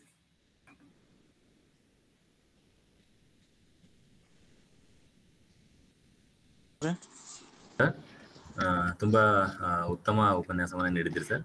ಒಂದಷ್ಟು ಪ್ರಶ್ನೆಗಳು ಬಂದಿವೆ ಸರ್ ಇಲ್ಲಿ. ಮೈಥಿಲಿ ರಾವ್ ಮೇಡಮ್ ಅವರು ಒಂದು ಪ್ರಶ್ನೆ ಕೇಳಿದ್ದಾರೆ ಸರ್ ಅಲ್ಲಿ. ಹೇಳಿ. Translation itself is understood to be a post-colonial movement, but it is surprising to note that the importance of our literature was recognized first by the European intellectuals. What do you think was the reason for this lack of interest? There was no lack of interest according to me. There were translations even earlier. We did not have a word for translation, that is true, but movement of text across language, literature, was always there. Even Sanskrit thrived on translation. For example, Katha Sarit Sagara nodidre. Katha Sarit Sagara was based on Gunadiya's Broth Katha, which was in Paishacha language. And then this Panchatantra was also based on that. So some of these stories also traveled to other languages like the Old Persian, Pahlava language, from there to Syriac, Arabic, from there to European languages. So in that sense, the movement of text and meaning was always there. But naming it as translation and understanding that this translation should be in such a way that it should be subservient to the original. This concept of translation is something new that comes in 19th century to us through, it's a colonial movement, but it is also a Bible translation movement, because the translation activities began in India through the Bible, and they named it as translation. And because it's the words of the God, you have to be faithful to it. So some of these words that we use in translation studies today, like faithful, source text, target text, all these things come from Bible translation paradigm. So in that sense, it is not only a colonial paradigm, it is also a Bible translation paradigm. But in Indian context, both colonial paradigm and Bible translation paradigm, they go hand in hand. Of course, modernity also comes to us on the back of colonialism. That's a different issue. So in that sense, the concept of translation, in the sense of being faithful to the original, is a colonial one. But the kind of translation that we have seen earlier, there was a movement of text. In that sense, that the activity existed of pushing or moving text from one language to another, crossing the boundaries, and in the process, the text would change. It should not change. That kind of concept did not exist in India. So in that sense, it's a colonial movement. But we always recognized it text in other languages and brought them into our language. Whether it is from Telugu or from Tamil, even from Malayalam, even in 19th century, there are several Ayurvedic texts which are translated from Malayalam into Kannada. So in that sense, the activity was there, but recognizing Kalidasa and his text is a colonial phenomenon. Just because our master recognized Kalidasa, we also started accepting that Kalidasa is our master. So it's an aesthetic moment. The aesthetics that we had earlier did not recognize. ನಮ್ಮ ಸೌಂದರ್ಯ ಮೀಮಾಂಸೆ ಏನಿತ್ತು ಭಾರತದಲ್ಲಿ ಅದಕ್ಕೆ ಮುಂಚೆ ಅಥವಾ ಕನ್ನಡದಲ್ಲಿ, ಈ ಸೌಂದರ್ಯ ಮೀಮಾಂಸೆ ಕಾಳಿದಾಸನನ್ನ ಬಹಳ ಮುಖ್ಯವಾದ ಲೇಖಕ ಅಥವಾ ಅವನ ನಾಟಕಗಳು ಬಹಳ ಮುಖ್ಯವಾದ ಪಠ್ಯಗಳು ಎಂದು ಪರಿಗಣಿಸಿರಲಿಲ್ಲ. ಆದರೆ ಇಂಗ್ಲಿಷ್ ಶಿಕ್ಷಣದ ಮೂಲಕ ಬಂದಂತಹ ಒಂದು ಸೌಂದರ್ಯ ಮೀಮಾಂಸೆ ಏನಿದೆ, ಅದು ಈ ಪಠ್ಯಗಳನ್ನ ಅಂದ್ರೆ ಸಂಸ್ಕೃತ ಸಾಹಿತ್ಯವನ್ನ ನಾವು ಅವರ ಕಣ್ಣುಗಳಲ್ಲಿ ನೋಡಿದ್ದರಿಂದ ಈ ಹೊಸ ಸೌಂದರ್ಯ ಮೀಮಾಂಸೆ ಹಿನ್ನೆಲೆಯಲ್ಲಿ ನಮಗೆ ಗೋಚರಿಸಿದ ಸಂಸ್ಕೃತ ಸಾಹಿತ್ಯವೇ ಬೇರೆ. ಸೊ ಸಂಸ್ಕೃತದಿಂದ ಅನುವಾದಗಳನ್ನ ಮಾಡ್ಕೊಳ್ತಾ ಇದ್ರು. ವಸಾಹತುಶಾಹಿಗೆ ಮುಂಚೆ ನಾವು ಮಾಡಿಕೊಳ್ಳುತ್ತಿದ್ದಂತಹ ಅನುವಾದಗಳು, ನಂತರ ಮಾಡಿಕೊಂಡ ಅನುವಾದಗಳಿಗೂ ಒಂದು ಕಾಂಟ್ರಾಸ್ಟ್ ಇದೆ, ಒಂದು ವೈದೃಶ್ಯ ಇದೆ. ನಮಗೆ ಆಗ ಯಾವ್ದು ಮುಖ್ಯ ಅನ್ಸಿತ್ತು, ಈಗ ಯಾವ್ದು ಮುಖ್ಯ ಅನ್ನಿಸ್ತಾ ಇದೆ. ಇವೆರಡೂ ಕೂಡ ಸಂಪೂರ್ಣವಾಗಿ ಬೇರೆ ಅನ್ನೋದು ಇಲ್ಲಿ ಬಹಳ ಮುಖ್ಯವಾಗಿರುವಂಥದ್ದು. So I don't call it as lack of interest, but a shift in the aesthetic sense. ನಮ್ಮ ಸೌಂದರ್ಯ ಮೀಮಾಂಸೆಯಲ್ಲಿ ಆಗಿರುವಂತ ಒಂದು ದೊಡ್ಡ ಪಲ್ಲಟ ಇದು. ನಮ್ಮ ಇಂಗ್ಲಿಷ್ ಶಿಕ್ಷಣ ಪದ್ಧತಿ ಬಂದ ನಂತರ ಆದಂತ ಪಲ್ಲಟದ ಪರಿಣಾಮವಾಗಿ ನಾವು ಸಂಸ್ಕೃತದಲ್ಲಿ ಮುಂಚೆ ಇದ್ದ ಆಸಕ್ತಿಗಿಂತ ಭಿನ್ನವಾದ ಆಸಕ್ತಿಯನ್ನ ಈ 19ನೇ ಶತಮಾನದಲ್ಲಿ ಮತ್ತು 20ನೇ ಶತಮಾನದಲ್ಲಿ ಬೆಳೆಸಿಕೊಂಡಂತೆ ಕಾಣುತ್ತೆ. Thank you sir. Sir, madam ಅವರೇ ಮುಂದುವರೆದು ಇನ್ನೊಂದು ಪ್ರಶ್ನೆ ಕೇಳಿದ್ದಾರೆ ಸರ್ ಅವರು. You spoke about the different Sanskrit used. Had the same happened in Kannada translation ಅಂತ ಹೇಳಿ ಸರ್. ಇಲ್ಲ, ಸಂಸ್ಕೃತದಲ್ಲಿ ಭರತನ ನಾಟ್ಯಶಾಸ್ತ್ರದಲ್ಲಿ ಹೇಳಿರುವಂತೆ ಈ ಪಾತ್ರಗಳಿಗೆ ಈ ರೀತಿಯ ಭಾಷೆ ಬಳಸಬೇಕು ಅಂತ ಪ್ರಾಕೃತಗಳನ್ನ ನಿಗದಿ ಮಾಡಿದಾರಲ್ಲ, ಆ ರೀತಿಯ ಒಂದು ಸಂವಾದಿ ಭಾಷೆಗಳು ಕನ್ನಡದಲ್ಲಿ ಇಲ್ಲ. ಎಕ್ಸೆಪ್ಟ್ ಮೀನುಗಾರರು ಮತ್ತು ವಿದೂಷಕ ಆಡುವ ಭಾಷೆಯನ್ನು ಸ್ವಲ್ಪ ಭಿನ್ನವಾಗಿ ಚುರುಮುರಿ ಶೇಷಗಿರಿರಾಯರು ತಂದಿದ್ದಾರೆ ಅನ್ನೋದು ಬಿಟ್ರೆ ಅವರು ಬಹುತೇಕ ಒಂದೇ ರೀತಿಯ ಕನ್ನಡವನ್ನ ಬಳಸಿದ್ದಾರೆ. ಸೊ ಈ ಸಂಸ್ಕೃತದ ನಾಟ್ಯಶಾಸ್ತ್ರದ ಈ ನಿಯಮ ಏನಿದೆ ಅದು ಕನ್ನಡ ಅನುವಾದಗಳಿಗೆ ಅದರಲ್ಲೂ ಚುರುಮುರಿ ಶೇಷಗಿರಿರಾಯ ಅನ್ನೋದಕ್ಕೆ ಅಷ್ಟೊಂದು ಅಪ್ಲೈ ಆಗಿಲ್ಲ. Sir, thank you sir. Sir, Basavaraj Kodagunte sir ಅವರ ಪ್ರಶ್ನೆಗಳಿದರಲ್ಲಿ ಅನುವಾದ ಕಾಲದ ಸಮಾಜದ ಪ್ರಭಾವ ಎಂದು ಚುರುಮುರಿಯವರ ಅನುವಾದದಲ್ಲಿ ಮುಖ್ಯವಾಗಿ ಆಯ್ದುಕೊಂಡ ಪದ್ಯಗಳಲ್ಲಿ ಗುರುತಿಸಬಹುದಾದ ಅಂಶಗಳು ಇರಬಹುದೇ ಅಂತ? ಇದೆ. ಆ ಕಾಲದ ಪ್ರಭಾವ ಅಂತಂದ್ರೆ ಒಂದು ಆಯ್ಕೆಯಲ್ಲಿಯೇ ಆ ಪ್ರಭಾವ ಇದೆ ಅಂತ ನಾನು ಹೇಳಕ್ ಪ್ರಯತ್ನ ಪಟ್ಟಿದ್ದೆ. ಅದನ್ನೇ ಅಂದ್ರೆ ಮರಾಠಿಯ ಜೊತೆಗಿನ ಒಂದು ಸ್ಪರ್ಧೆ ಇತ್ತು ಮತ್ತು ಕನ್ನಡವನ್ನ ಶೈಕ್ಷಣಿಕವಾಗಿ ಉನ್ನತಿಗೊಳಿಸಬೇಕು, ಕನ್ನಡವನ್ನ ಶಾಲೆಗಳಲ್ಲಿ ಪಾಠ ಮಾಡಬೇಕು, ಕನ್ನಡದಲ್ಲಿ ಪುಸ್ತಕಗಳು ಬರಬೇಕು ಅನ್ನುವಂತ ಒಂದು ಹಿನ್ನೆಲೆಯಲ್ಲೇ ಈ ಪಠ್ಯ ರೂಪುಗೊಂಡಂತೆ ನನಗಂತೂ ಕಾಣಿಸುತ್ತೆ. ಇಡೀ ಪುಸ್ತಕದಲ್ಲಿ ಅಷ್ಟೆಲ್ಲ ಇವ ನಾಂದಿ ಪದ್ಯದಲ್ಲೂ ಕೂಡ ನಾವು ಈ ಅಂಶವನ್ನ ನೋಡಬಹುದು. Sir, thank you sir. ಇನ್ನು ಯಾರಾದ್ರೂ ಪ್ರಶ್ನೆಗಳನ್ನ ಕೇಳುವವರಿದ್ರೆ ಸರ್ ಅವರಿಗೆ ನೇರವಾಗಿ ಕೇಳಬಹುದು. ಯಾವುದೇ ಪ್ರಶ್ನೆಗಳು ಇಲ್ಲ ಅನ್ಸುತ್ತೆ ಸರ್. ಸರ್, ತುಂಬಾ ಒಳ್ಳೆಯ ಉಪನ್ಯಾಸವನ್ನು ನೀಡಿದ್ರಿ ಸರ್. ತಮಗೆ ಭಂಡಾರ ಪ್ರಕಾಶನ ಮಸ್ಕಿಯವರ ವತಿಯಿಂದ ತುಂಬು ಹೃದಯದ ಧನ್ಯವಾದಗಳು ಸರ್. ನನಗೂ ಕೂಡ, ನಾನು ನಿಮ್ಮೆಲ್ಲರಿಗೂ ಕೂಡ ವಂದನೆಗಳನ್ನ ತಿಳಿಸ್ತೀನಿ. ಮುಖ್ಯವಾಗಿ ನಾನು ಸಂಸ್ಕೃತದ ವಿದ್ಯಾರ್ಥಿ ಅಲ್ಲ, ಭಾಷಾಂತರ ಅಧ್ಯಯನ ನನ್ನ ಆಸಕ್ತಿಯ ಕ್ಷೇತ್ರ ಹೌದು. ನಾನು ಸಂಸ್ಕೃತ ಬರಲ್ಲ, ನನಗೆ ಯಾಕೆ ಇದನ್ನ ಕೇಳ್ತಿದ್ದೀರಾ ಅಂತಂದಾಗ ಒತ್ತಾಯ ಮಾಡಿದ್ದು ಪ್ರೊಫೆಸರ್ ಬಸವರಾಜ್ ಕೊಡಗಂಟಿ ಅವರು. ಅವ್ರು ಒತ್ತಾಯ ಮಾಡದೇ ಇದ್ರೆ ನಾನಿವತ್ತು ನಿಮ್ಮ ಮುಂದೆ ಬರ್ತಾ ಇರಲಿಲ್ಲ. ಸೊ ಆ ಕಾರಣಕ್ಕಾಗಿ ಅವರಿಗೆ ವಂದನೆಗಳು ಮತ್ತು ತಾಳ್ಮೆಯಿಂದ ನನ್ನ ಮಾತುಗಳನ್ನ ಆಲಿಸಿದ ನಿಮ್ಮೆಲ್ಲರಿಗೂ ಕೂಡ ನನ್ನ ವಂದನೆಗಳು. ನಮಸ್ಕಾರ. ಈ ಕಾರ್ಯಕ್ರಮದಲ್ಲಿ ಭಾಗವಹಿಸಿದಂತ ಎಲ್ಲರಿಗೂ ಕೂಡ ಧನ್ಯವಾದಗಳು. ಶುಭ ಸಂಜೆ.